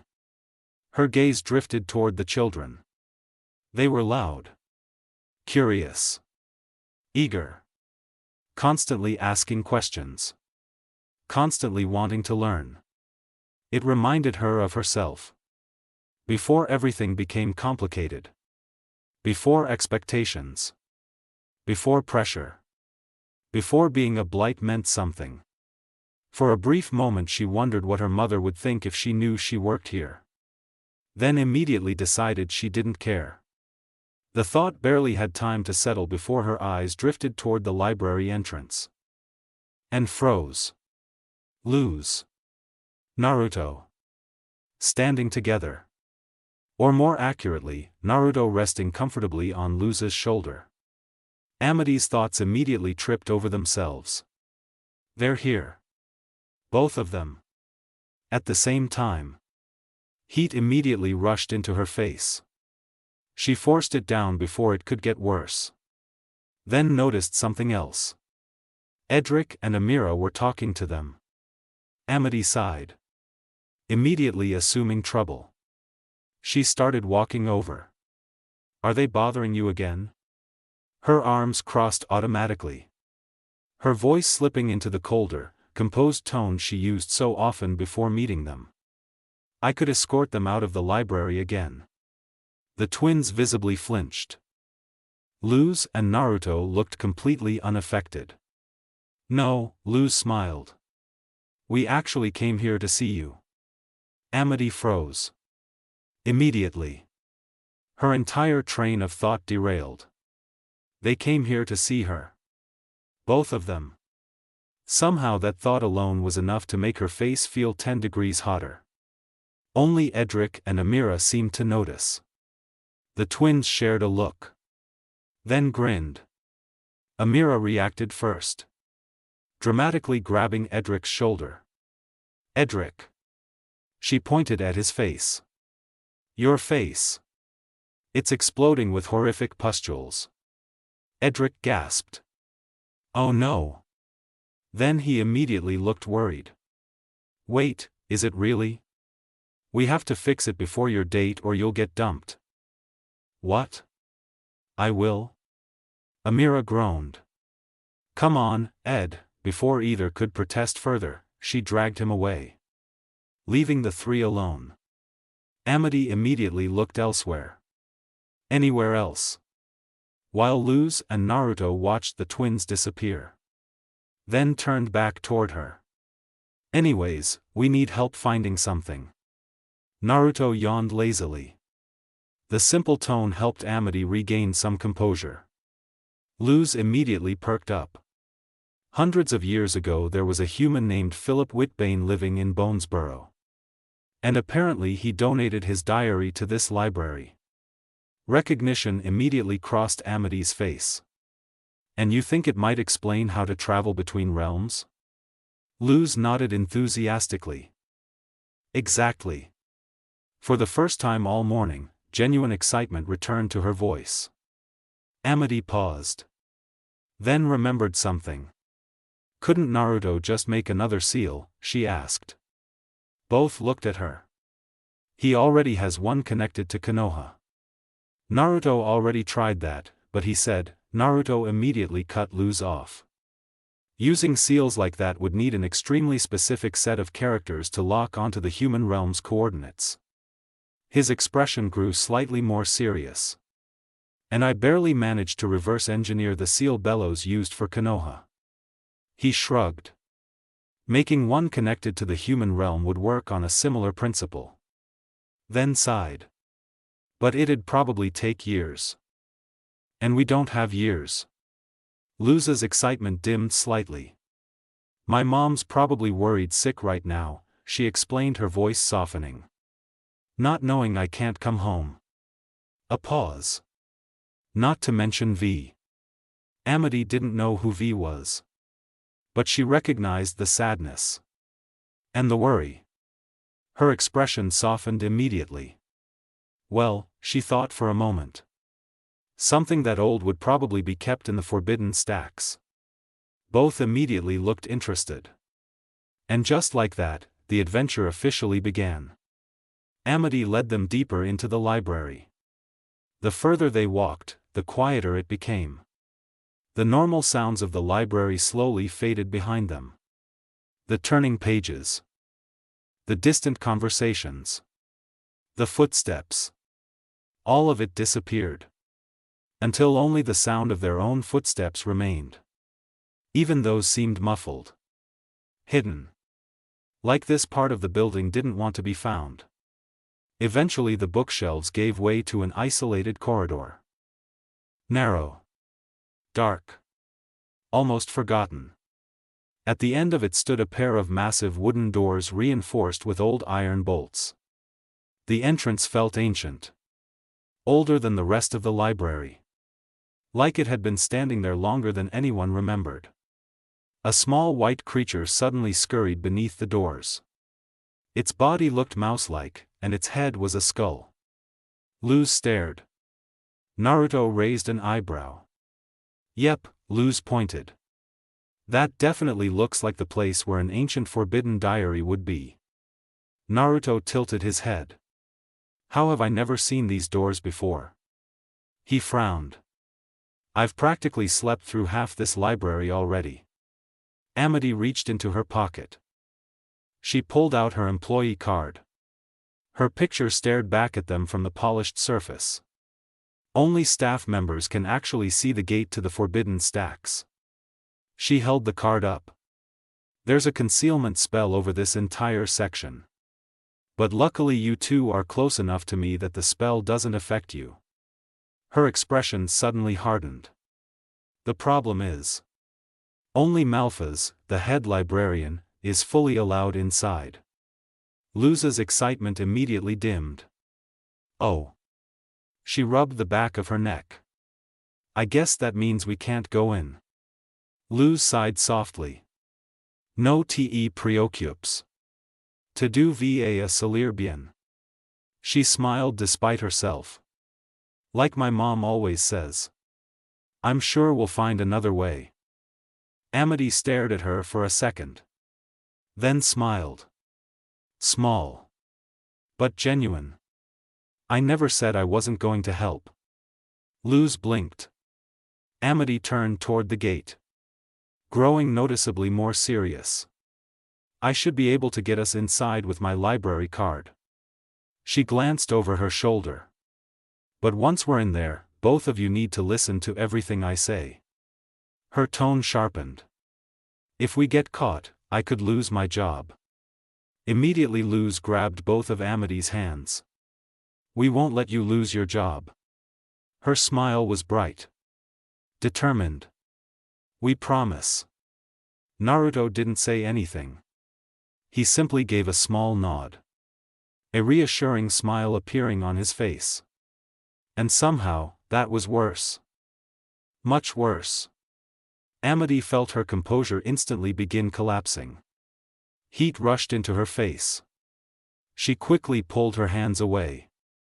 Turning before either of them could notice. Or at least before Luz could. Let's just not waste time. She cleared her throat. Once we're inside, we need to stay almost completely silent, Amity explained with a frown. Malphas has perfect hearing. And he spends most of his time inside the stacks. With that, she slid the card through the lock. A low click echoed through the corridor. Then the massive doors slowly began opening. Darkness waited beyond them. Amity stepped inside first. Luz exchanged a quick glance with Naruto. Then followed. The doors closed behind them. The sound echoed for what felt like forever. The hallway beyond seemed impossibly long, ancient lanterns hung from the walls. Most barely worked. The dim light painted long shadows across the floor. Amity walked ahead, Luz and Naruto followed close behind. For several minutes nobody spoke. Nobody dared. Even breathing felt too loud. And despite everything, Amity still noticed it. The way Luz and Naruto naturally stayed close to one another. The way Naruto occasionally glanced toward Luz. The way Luz always seemed aware of where he was. Comfortable. Natural. Easy. The thought twisted somewhere inside her chest. Jealousy. Happiness. Confusion. All at once. She hated how little sense it made. Amity mentally groaned. Now was not the time. Not here. Not now. How much farther do we have to go? Luz whispered. The question snapped Amity out of her thoughts. She blinked. Then looked forward. Actually, a small smile appeared. We're here. The hallway abruptly opened into a massive chamber. Luz stopped walking. Naruto froze. Both stared. Bookshelves towered upward like giant crooked pillars. Thousands upon thousands of books filled endless rows stretching into darkness. Multiple levels crossed over one another. Bridges. Platforms. Ladders. Shelves stacked upon shelves stacked upon shelves. Small skull-headed mice darted through the darkness, disappearing between ancient tomes. The entire place felt endless. Like knowledge itself had taken physical form. Luz's jaw dropped. Naruto's eyes widened slightly. Amity only became more cautious. Let's get lookin'. Luz grinned. Then immediately tried moving forward. Amity's eyes narrowed. Movement. Below. Without hesitation she grabbed both Luz and Naruto. And yanked them down. The three landed behind a shelf. Amity carefully peeked over the edge. A figure covered in shadows like a cloak emerged from a lower doorway. Tall. Dark. Silent. Almost impossible to make out, like he was darkness itself. It was Malphas. Luz slowly peeked up. Immediately ducking back down. Naruto did the same. That explains the need to stay quiet, Luz whispered with widened eyes. So we'll just be extra sneaky. Amity looked completely unconvinced. Malphas is the one who gave me this job. Her eyes never left the librarian. And my study room. He's usually nice. A pause. But if we get caught, he'll feed us to the bookworms. Luz immediately fought back a laugh. Naruto reacted too. Just enough for Amity to notice. I know here that probably means some horrifying blood-sucking snake monster, Luz chuckled quietly. But in the human realm, bookworms are just nerds. Amity blinked. Then looked away. A faint blush appearing. The human realm sounds strange. Luz smiled. Genuinely. Maybe it'd sound less strange if I showed you around someday. The offer slipped out so casually. So naturally. Amity's heart nearly stopped. Then Luz's smile softened. But we can turn back if you want. I don't want to push you. Immediately Amity straightened. Determination replacing hesitation. She grabbed Luz's wrist. Motioned for Naruto to follow. And started moving deeper into the stacks. We're getting that diary. No hesitation. No uncertainty. Just certainty. And somehow, that certainty made both Luz and Naruto smile. The three moved deeper into the forbidden stacks. Rows of towering bookshelves shifted around them like wooden canyons. Ancient tomes lined every surface. Some looked older than Bones Burrow itself. Others seemed barely held together by their bindings. The deeper they went, the darker it became. The lanterns grew fewer. The shelves taller. And the silence heavier. It was quiet. A little too quiet. Luz noticed it. Naruto noticed it too. The two exchanged a brief look. Then both glanced toward Amity. She was still leading the way. Still focused. Still alert. But something felt different. Distant. Like part of her attention wasn't actually here. Luz quietly shrugged. She didn't really know what to do from this far away. Naruto remained silent for another moment, then casually hopped from Luz's shoulder onto Amity's. Amity nearly jumped, her entire train of thought derailed instantly. She turned her head toward him. Naruto simply stared back. You seem quiet. Amity blinked. For a second she looked genuinely caught off guard. Then immediately tried recovering. I'm just focused. Her answer came a little too quickly. I really want to help Luz, you know? The moment the words left her mouth she realized how concerned she sounded. Naruto gave a small nod. I get that. He looked ahead. Then back toward her. I just figured you wouldn't get rattled this easily. Amity frowned. What? Naruto's ears twitched. I haven't seen you this serious since the basilisk attack. For a moment she just stared at him. Then she laughed softly. The tension in her shoulders easing slightly. Because he was right. Lately she hadn't really needed this side of herself. The side that calculated. Adapted. Planned ahead. School had become routine. Life had become predictable. And somehow she'd almost forgotten how much she enjoyed being challenged. As observant as ever Naruto. The familiar challenge slipped back into her voice. Naruto immediately smirked. Lazy. Fox-like. Annoyingly confident. To get your mind off whatever is clearly bothering you. He stretched slightly. How about another spar after this?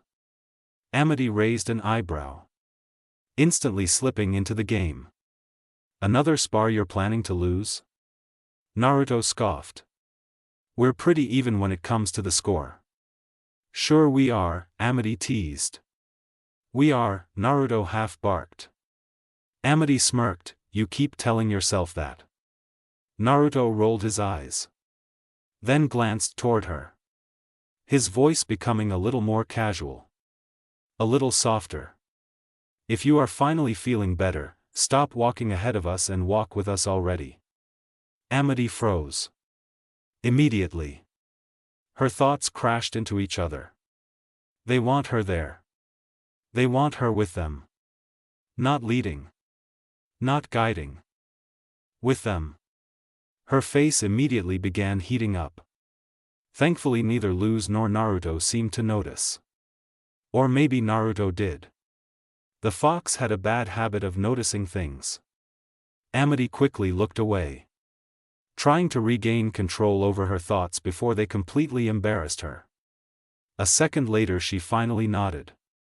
And slowed her pace. This time she walked beside them. Not ahead. Together. The three continued through the stacks. And somehow the silence felt lighter afterward. Several minutes later they reached one of the lower levels. Older shelves filled this section. Dust covered nearly everything. The books looked ancient. Forgotten. The kind of books nobody had touched in decades. Okay. Luz rubbed her hands together. Ancient human diary. Where are you hiding? The search began. Books came off shelves one after another. Large books. Small books. Books covered in dust. Books covered in eyes. One book actually tried biting Naruto. He bit it back. The book lost. Eventually they reached a darker corner of the section. One older bookshelf sat against the wall. Half hidden by shadows. Something about it felt different. Luz began searching through it. One book. Two books. Three. Then suddenly, she froze. Her eyes widened. Oh. Naruto and Amity looked over. Luz slowly pulled out an old leather-bound diary. Time had worn away parts of the cover. The edges looked damaged. But it was unmistakable. The same diary they had seen earlier through the crystal ball. This is it. Luz's voice barely rose above a whisper. Excitement immediately filled her face. She quickly turned it around so Amity and Naruto could see. Naruto hopped onto her shoulder. All three stared down at the journal. Hope. For the first time since the portal door had been destroyed. Actual hope. Maybe Philip had left something useful. Maybe there was a clue. Maybe. Luz carefully opened the diary. And immediately froze. The hope vanished. A skull-headed mouse sat inside the hollowed-out pages. Blinking up at them. The journal had been devoured. Large holes chewed through nearly every page. Entire sections were missing. Years of knowledge reduced to scraps. The mouse squeaked. Luz stared. The mouse stared back. You little rat. Her shout exploded through the stacks. The words echoed endlessly between the shelves. Luz immediately slapped both hands over her mouth. Realization hitting instantly. Oh no. Amity winced. Naruto's ears flattened. And a familiar voice spoke from directly behind them. Amity? All three slowly turned. Malphas stood there. Looking down at them. Still surrounded by shadows. Nobody had heard him approach. Nobody had sensed him. And judging by the expression on his face, They were in trouble. The walk out of the forbidden stacks was painfully quiet. Nobody spoke. Nobody really knew what to say. Malphas simply led them through the library while carrying the ruined diary beneath one arm. The skull-headed mouse sat on his shoulder, completely unbothered by the chaos it had caused. Luz glared at it the entire way. The mouse seemed proud of itself. Naruto honestly couldn't tell if that was intentional. Eventually they reached the front steps of the library. The afternoon sun spilled across the stone walkway, the library doors shut behind them with a heavy boom. For a moment, nobody moved. Malphas adjusted his glasses, then looked directly at Amity. "I am very disappointed, Amity." His voice wasn't angry. That somehow made it worse. Amity immediately looked down. Malphas sighed. "It will take me quite some time to process the rules you have broken today." The old librarian glanced toward the library, then back toward her. "And while you have been a tremendous help to both myself and this institution." A long pause followed. Long enough for Amity to already know what was coming. "For breaking those rules, I must relieve you of your duties." Amity flinched. Only slightly. But enough. Malphas gently held out his hand. For a second she stared at her employee card. The card she'd carried for months. The card that represented the one place she genuinely enjoyed being. Then slowly she handed it over. Malphas accepted it. A small flash of magic passed between them. The card disappeared. Gone. Just like that. The library doors shut behind him. The sound echoed through the courtyard. Then he was gone, leaving the three of them alone. Silence settled over the steps. Luz stared at the closed doors. Guilt immediately sank into her stomach. Amity stared too. Only her expression looked different. Confused. Overwhelmed. Lost. Naruto remained beside them on all fours. Watching. Listening. Waiting. Amity's thoughts refused to settle. She couldn't understand it. How quickly she had risked everything. How easily she had broken the rules. How little hesitation there had been. And somehow, she still wasn't sure she regretted it. "Amity, I am so," Luz barely got the apology out. Amity cracked. Only for a second. Then her expression hardened. Her voice becoming colder. Familiar. Like armor she'd stopped wearing months ago. "Not right now, Luz." Luz immediately stopped talking. Amity looked away. It's not your fault." The word sounded honest. That only made Luz feel worse. "But why?" Amity cracked. Luz blinked. Amity hadn't really asked the question to her. Not completely. It almost sounded like she was asking herself. Naruto's ears twitched. The fox subtly lifted his head. "Why has everything changed since you came here?" Amity's voice was quieter now. Less cold. More confused. "Since I met you and Naruto." She paused. Trying to find the words. Trying and failing. "Being around you both makes me do things I never thought I would." The admission hung in the air. Raw. Honest. Far more honest than Amity normally allowed herself to be. Luz stared. Then smiled softly. Not teasing. Not joking. Just understanding. "I understand." Amity blinked. Luz rubbed the back of her neck. A nervous smile forming. "I do stupid things around you too, Amity." For a moment the world stopped. Amity's carefully rebuilt composure immediately shattered. Heat rushed into her face. Her heart skipped. Then promptly forgot how to function. She looked away before either of them could see just how hard she was blushing. A shaky breath escaped her. I think I need to go home.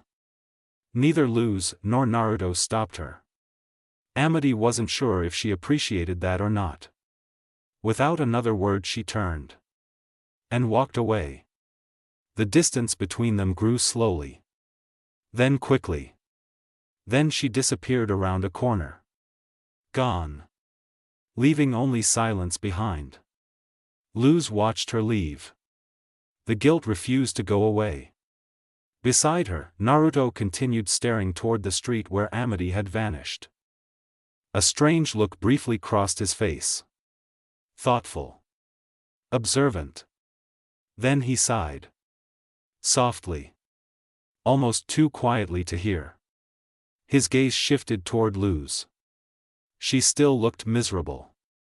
Naruto looked like he wanted to say something. But after a moment he simply turned toward the library instead. For now. There wasn't really anything either of them could say. Not long later Amity sat on the floor of her room. The atmosphere couldn't have been more different.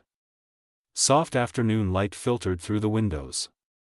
Edric sat in front of a mirror. Admiring himself. As usual. Meanwhile Amira sat behind Amity, slowly brushing through her hair. The repetitive motion should have been relaxing. Instead Amity looked more troubled than ever. I don't know. Her voice was quieter than normal. Ever since I first met them. She stared at her reflection. Everything felt tangled. Complicated. Messy. Everything. And I mean everything has just been so confusing. Amira continued brushing. Listening. I've done things I normally wouldn't do. Amity frowned. I've felt things that confuse me enough to make me question if I'm even supposed to feel them. Amira smiled. Not teasing this time. Understanding. What's so bad about that? Amity glanced up. Amira shrugged. Sure, it sounds chaotic. She gently worked another knot free. But were you ever really happy before? The answer came instantly. Years of training. Years of expectations. Years spent trying to become whatever her mother wanted. Years spent fighting with her siblings. Years spent alone. No, she hadn't. The realization hit immediately. Amity quietly looked away. That's not the point, Amira. Then what is? Amity hesitated. Long enough for her face to begin heating up again. Then finally, I like them. Amira froze. The brush stopped moving.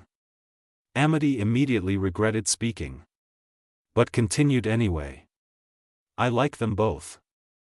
The words felt terrifying. And relieving. At the same time. I don't think I understand what that means. She swallowed. Or if it's right. A pause. Or if maybe one of them even likes me back. For once Amira looked genuinely surprised. Then a smirk slowly appeared. You are never that forward. Amity groaned. Immediately hiding part of her face. Please stop talking. No, Amira's grin widened. Because this is amazing. Amity's blush deepened. Amira. Don't worry, Amira laughed. I already had a hunch.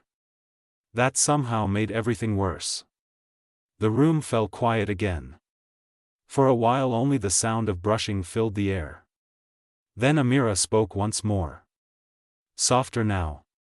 More serious. Everyone's feelings are complicated. Amity listened. What you need to figure out is how to move forward with them. I can't just choose. The words came out immediately. It's not that easy. Amira shook her head. I didn't say choose. Amity blinked. You always overcomplicate everything. The brush continued moving. You calculate every little thing. Every possibility.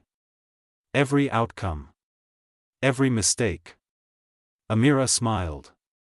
For once. She lifted a strand of green hair. Maybe the prodigy should be impulsive. Amity paused. The word echoed around her head. Impulsive. For once. Impulsive. The room grew quiet again. For a while the only sound was the brush moving through Amity's hair. Then Amira paused. Amity glanced up through the mirror. Amira lifted part of her hair between her fingers. Your roots are growing out. Amity looked away. She already knew that. Green strands mixed with the natural brown beginning to show underneath. A reminder. Of expectations. Of her mother. Of who she used to be. Do you want to dye it again? Amira held up the familiar bottle of green dye. Amity stared at it. Then reached up and grabbed a loose strand of her hair. Impulsive. The word echoed through her head again. Impulsive. For once. Maybe the prodigy should be impulsive. Amity looked at her reflection. Then at the dye. Then back at herself. Slowly. A decision formed. A short while later, Amity stood in front of the mirror again. Only this time the green was gone. Soft lavender hair framed her face. The longer strands fell naturally around her shoulders instead of being pulled tightly back by a hair tie. It felt different. Felt placed away from expectations. It felt like her choice. So. Amity folded her arms.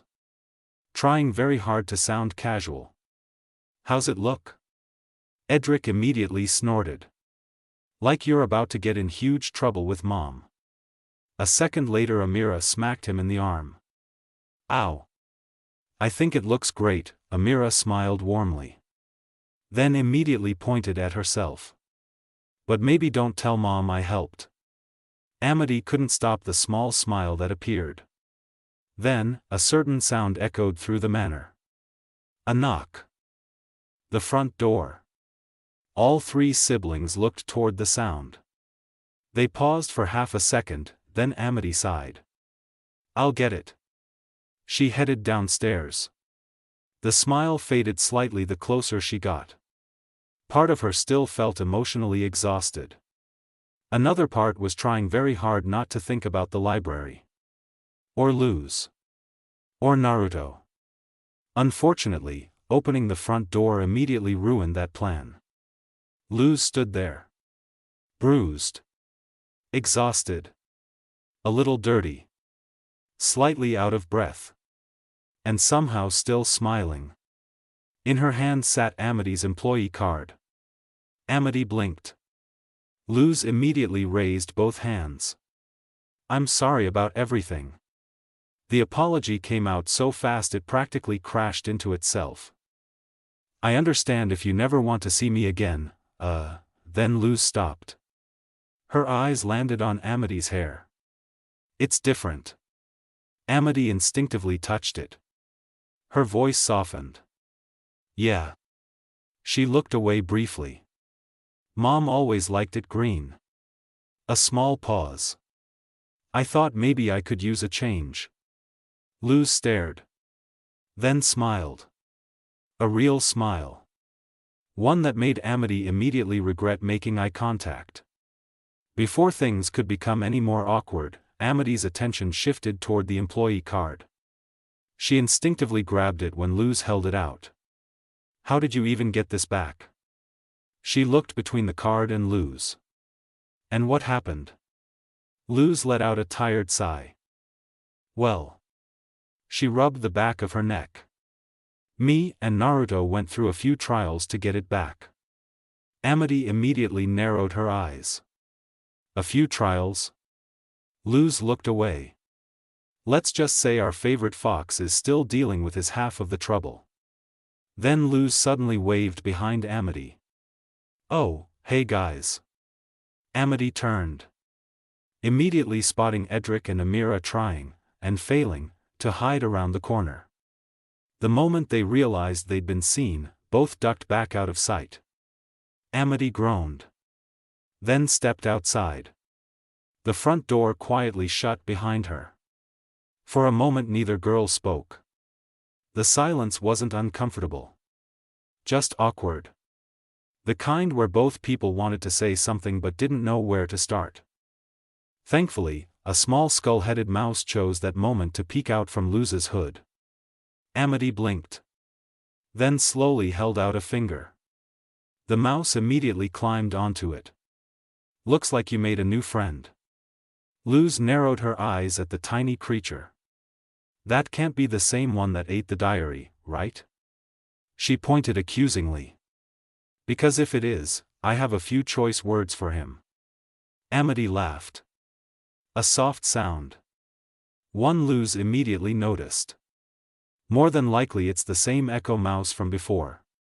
Amity gently rubbed the mouse's head. The interesting thing about them is how they consume knowledge through writing. And can replay whatever they eat. Luz immediately perked up. "What?" And like it was thanking Amity for the head pats, the mouse's eyes suddenly glowed. Black and white projections spread across the front doors of Blight Manor. Images flickered into existence. An older human. A journal. Strange landscapes. Then a voice echoed through the evening air. "My journey through the demon realm is far from over." Luz immediately fell silent. So did Amity. The projection continued. Philip Whitbane spoke about his discoveries. About the demon realm. About building a portal. About eventually returning home. The words held both wonder and determination. And for Luz, hope. When the projection finally ended, silence returned. Luz carefully picked up the echo mouse. The little creature squeaked, even though the mouse had only played the beginning, not any real instructions, nothing on concrete. It was a start. A opening to a path that meant more than the little mouse could ever know. "Sorry for yelling at you earlier," Luz smiled softly. "And thank you for following me here." She gently touched her nose against its own. "I hope we can become good friends." The evening wind brushed through her hair. Soft. Warm. Amity found herself staring. Not at the mouse. At Luz. At the way she smiled. At the way she always cared. At the way she somehow found good in almost everyone. Even a diary-eating mouse. Amity glanced down. Her repaired employee card still rested in her hand. A reminder of everything Luz had done for her. A reminder of everything she felt. And suddenly, she stopped thinking. For once. No calculations. No overthinking. No plans. Just impulse. A small smile appeared. Deep. Warm. "Don't worry." Luz looked up. Amity's heart immediately started pounding. You always find a way into people's hearts. Before she could stop herself, before she could think, Amity leaned forward. And kissed Luz's cheek. The world froze. Luz's eyes widened instantly. Amity's did too. For one impossible second neither moved. Neither breathed. Neither knew what to do. Then their eyes met. Luz softly gasped. Amity immediately turned bright red. "Oh Titan. See you later, Luz." She practically yelped the words. Then spun around. And ran. The front door slammed shut behind her. The second she reached the hallway, Amity stopped. Both hands flew to her face. Why did I do that? Why did I listen to Amira? Her entire face burned. Her heart wouldn't slow down. She paced. Then stopped. Then paced again. But underneath the embarrassment, there was something else. Something quieter. It didn't feel bad. Actually. It felt right. The realization immediately made her blush harder. Then a terrible thought entered her head. Would I have kissed Naruto too? Amity froze. Immediately buried the thought. Absolutely not. Nope. Not thinking about that. Not today. Maybe not ever. She already knew she liked them both. That wasn't the problem. The problem was, now she had absolutely no idea what she had just done to Luz. Outside, Luz still stood frozen. The Echo Mouse sat quietly in her hands. The evening breeze drifted past. She barely noticed. What was that? Why did Amity, Luz touched her cheek? Slowly. Carefully. Then something clicked. The warmth. The excitement. The nervousness. The way her stomach always flipped around Amity. The way she always wanted to see her smile. The way she thought about her. The feeling had always been there. She just never understood it. Until now. And once she recognized it, she realized something else. The feeling wasn't completely unfamiliar. Because she'd felt something similar before. With someone else. Someone incredibly important to her. Luz's eyes widened. Then she gasped. Speaking of that someone, Naruto. She needed to see if he was still okay after finishing up the trails. Farther down the street. Hidden from view. Naruto stood silently. Neither girl had noticed him arrive. He'd gotten there only a few minutes after Luz. Long enough to see everything. Long enough to see the kiss. Long enough to interpret exactly what it meant. Naruto stood there for a long moment. Longer than he wanted to. In his human form, he slowly grabbed at his chest. Frowning. The feeling there was uncomfortable. Complicated. Naruto's hand tightened. Slightly grasping his chest. The warmth there felt wrong. Heavy. Like something he wasn't supposed to want. He stared into the distance. Past the manor. Past the street. Past everything. Then deliberately crushed the thoughts before they could grow. The pain. The jealousy. The guilt. The emotions he understood. And the ones he didn't. Especially the ones he didn't. Naruto took a slow breath. Then released it. A small puff of smoke appeared. When it cleared, a small fox stood where the boy had been. His familiar lazy expression returned. His tail flicked once. Then twice. And without a sound, he buried it. All of it. The way he always did. Then disappeared into the evening. Unseen. The shadows of the night crept through the Emperor's castle, reaching hidden corners most weren't allowed to see. It was quiet. Almost silent. Almost. The sound of marching footsteps descended the dimly lit corridor. A group. Not small, but not large either.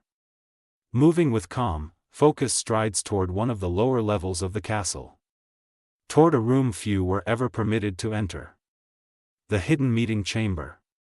The room itself was dark, lit only by green flames burning within iron torches mounted along the stone walls. At its center sat a circular stone table. 9 seats. 9 circular indents carved into its surface. Places made with purpose. With authority. The air felt wrong. Heavy. Like every decision made within these walls had already been decided long before anyone entered. And the person who usually made those decisions was no longer here.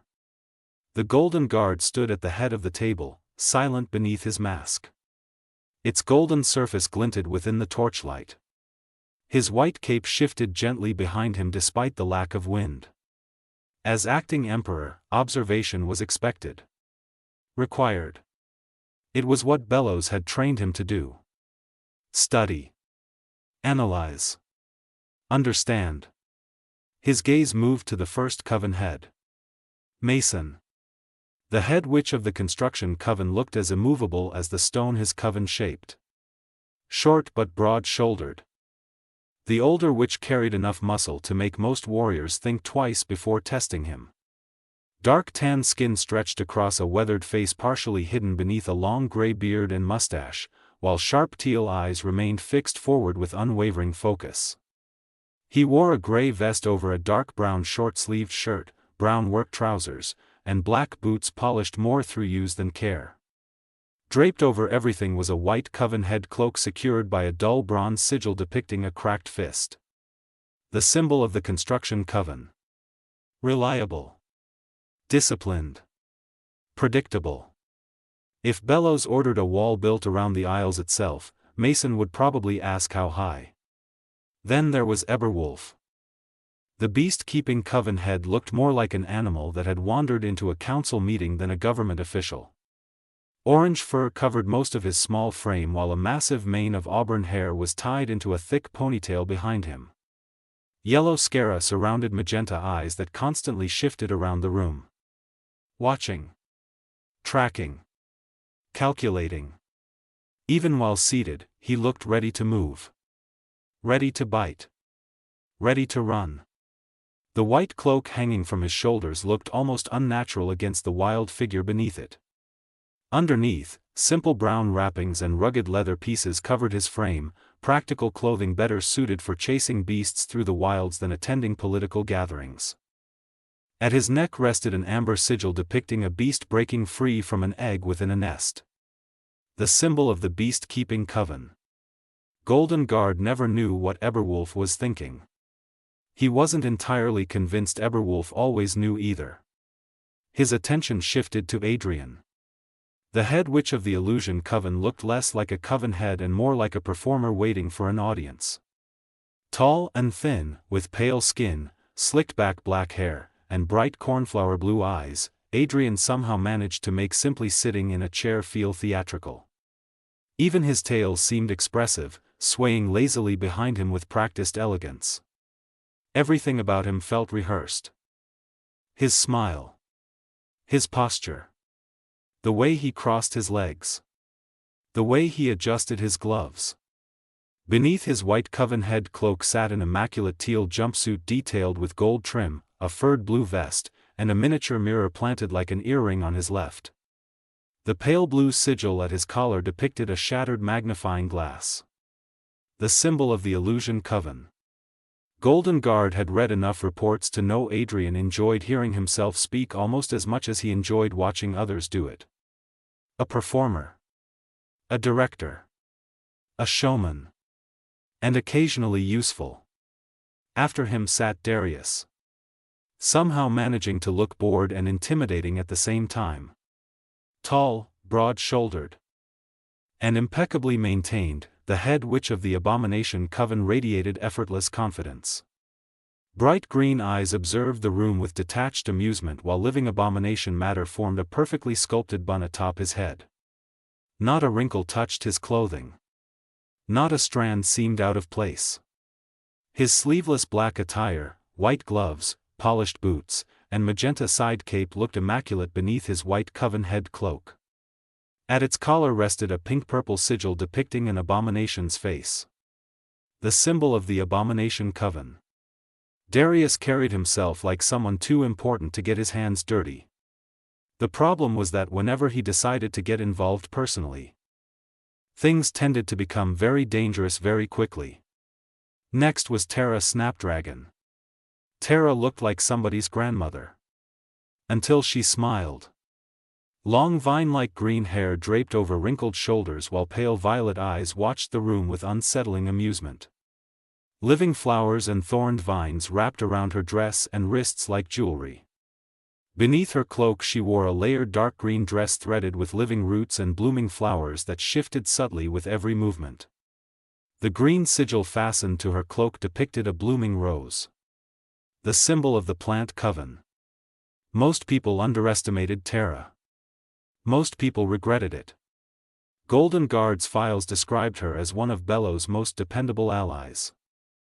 Personally, he thought she was insane. Dangerously so. Hetty Cutburn looked less like a healer and more like a siege weapon.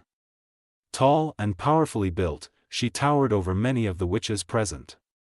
Most of her face remained hidden beneath a white hood and pale blue mask, leaving her expression completely unreadable.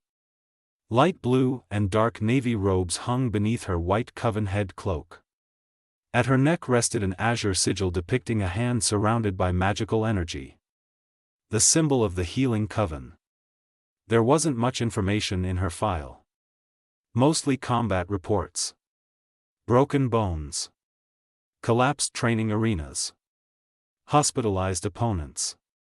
Apparently Hetty used healing magic to make herself stronger rather than simply repair injuries. Which explained why she always looked disappointed whenever nobody was trying to hit her. Vitamir looked like a corpse that hadn't realized it was dead. The potion's coven head sat hunched beneath layers of black robes, his long white hair spilling over narrow shoulders. Massive red eyes stared from beneath a towering black hat, unblinking and impossible to read. Bandages wrapped his elongated arms. A strange box-like pack rested permanently on his back.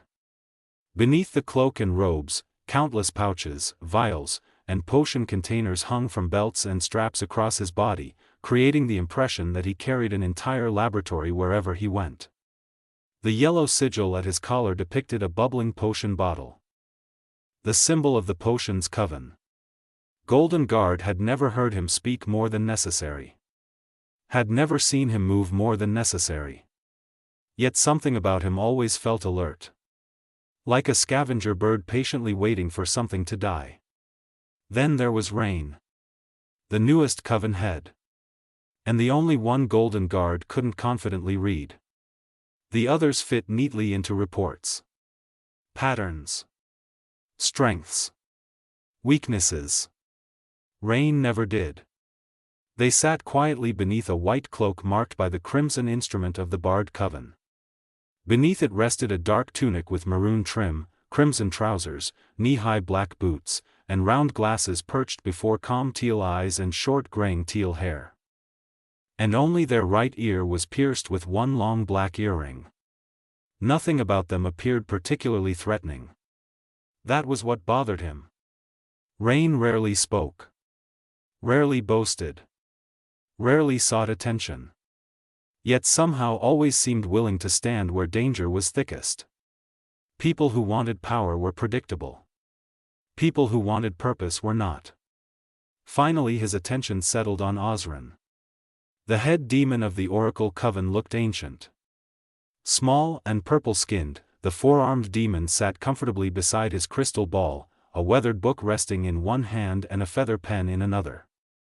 A long white mustache curled around his face while his strange white hair resembled skeletal hands resting atop his head and shoulders. Flowing violet robes embroidered with silver eyes draped beneath his white cloak, their sleeves hanging loosely around each of his four arms. The violet sigil at his collar depicted a shining eye. The symbol of the Oracle Coven. If the other coven heads represented power, Osrin represented patience. He watched more than he spoke. Listened more than he acted. The sort of individual who seemed to know far more than he ever shared. Golden Guard found that mildly unsettling. Then there was Kikimora. Standing near the edge of the chamber, several heads shorter than almost everyone present. She hated that. Everyone knew it. Her mismatched eyes tracked every movement within the room while the living hands that formed her hair twitched constantly behind her head. The white and gold robes of the Emperor's Coven draped around her slight frame, granting an appearance of authority she desperately clung to. Golden Guard knew exactly what drove her. Not loyalty. Not belief. Power. Status. Recognition. Kikimora wanted to climb higher than anyone else. And she would gladly step on anyone standing between her and the top. That was how the meeting began. Without warning, the Golden Guard spoke, just as Bellows had instructed. Lead. Just as advised. He spoke of the Day of Unity and how it was fast approaching. How they would soon celebrate the purification of magic through the Coven system, just as the Titan intended. And though Bellows was gone for now, his leadership would culminate in celebration for their efforts in completing the plan the Emperor had left behind. And for that, they deserved at least a glimpse of what was to come. With a wave of his seals, the Golden Guard granted them a vision of the boiling isles. From the Titan's feet to the Titan's horns, every village and city built upon the great corpse would be affected by the Day of Unity. The night sky would crack, growing brighter, and the skull of the Titan they lived upon would rise. With every person who joined a coven, the power needed to unite the human realm and the demon realm grew stronger. But only those worthy would remain to experience a utopia free of wild magic. They understood. They nodded. They fell in line. Just as they would have for Bellows. With that, the Golden Guard moved on to his next task. Kikimora attempted to follow, but he shut that down immediately. He didn't notice the furious look she wore afterward. What he needed to do was important. Imperative. Something that would determine the safety of the entire Boiling Isles. The Golden Guard silently slipped into Emperor Bellows' throne room. It was still dark, just as it had always been. Still tense. Still oppressive. Even beneath the falsehood of the Emperor's death. The throne still held power over many. Its massive form sat beneath the beating heart of the Titan itself, looming over the chamber like a monument to Bellows' rule. And unlike anyone else in the Isles would have expected, Bellows was here. But something was wrong. He wasn't sitting upon the throne. He stood instead, towering, just as he always had. Only now he was hunched over the stone pedestal leading to it. Black and gray robes hung beneath a cloak of white and gold, though both appeared stained and muddy, coated in some foul black sludge that obscured their elegant designs. His hood still shadowed his face. His mask hid everything else. Gold. Carved. Crowned with long antler-like horns stretching upward. Yet even that looked blackened now. Corrupted. And the longer one stood in the room, the more noticeable the smell became. A foul stench. Rotten. Unnatural. Impossible to describe. Suddenly, Bellows' arm shot upward beneath his robes. Then the robes shifted. And what emerged was no longer truly an arm. It retained the shape of one. But only barely. Corpse-like. Bony. Covered in black-green sludge that crawled and shifted across the limb like something alive. Sickly. Frightening. Twisting unnaturally beneath the fabric. As though a monster had taken the Emperor's form. But that wasn't a shapeshifter. That was Emperor Bellows. Without hesitation, he slammed the grotesque fist into the pedestal. Stone cracked. The impact echoed throughout the chamber. The floor trembled. The walls shook. Like a massive hammer had struck the castle itself. But he didn't stop. Again. The fist came down. Again. And again. And again. The air grew heavy. Pulsing with hatred. With anger. With power. And pain. A dark pressure filled the room. Like witnessing something one was never meant to see. Yet once your eyes found it, you couldn't look away. That was what this scene would have meant to almost anyone else. But not the Golden Guard. He remained unaffected. He had seen this before. He knew exactly what was required when it happened. Already in his hands was a witch's staff. Not his own artificial one. A confiscated staff taken from the reserves. One still attached to a palisman. Without a word, he stepped forward and offered it to Bellows. For a moment, it seemed to go unnoticed. Then Bellows moved. The staff vanished into his grasp. The carved animal barely had time to react before Bellows snapped the staff in half. A sharp crack echoed through the chamber. Green energy erupted from the broken palisman and flowed upward into Bellows' mask. For an instant, the Emperor's glowing blue eyes flashed green. Then the staff crumbled to dust. The palisman was gone. As quickly as it had begun, the transformation receded. The sludge withdrew. The corpse-like arm returned beneath his robes. The smell faded. His garments regained their pristine appearance. And Bellows stood once more at his full height. Composed. Regal. Controlled. As though nothing had happened at all. Then he turned toward the Golden Guard. For a moment, Bellows didn't speak. Silence lingered between them. Then his voice cut through the stillness, calm but sharp as it always was. I need more. The Golden Guard lowered his head. He had been afraid of that. Over the years, Bellows had always needed more palisman to keep himself under control. Whatever curse plagued him, it was a vicious one. But there was a problem. And the answer was already forming in his mind before he spoke. That was the last one from our reserves, the guard admitted with a grimace. Palistrom wood has been overharvested. Bellows turned away. A silent dismissal. Only the guard didn't move. Didn't excuse himself like the Emperor clearly expected. Because he already knew. He knew what was really needed. So he bowed. Quick. Smooth. Practiced and natural, as though nothing were wrong. Uncle, he called. Bellows paused and turned back toward him. The guard continued in the same calm, measured tone. I can already guess what my next mission will be. A brief pause. You need more palisman. His voice never wavered. I'll track them down for you without fail. For half a second, silence stretched between them. Then Bellows spoke again. And somehow, he sounded pleased. More pleased than he usually allowed himself to be. Of course you will. Another pause. I expected nothing less from you, Hunter. The Golden Guard dipped his head and gave a short nod. Then, at last, he turned to leave. He wouldn't fail Bellows. Not now. Not ever. Because failing Bellows meant failing the Boiling Isles.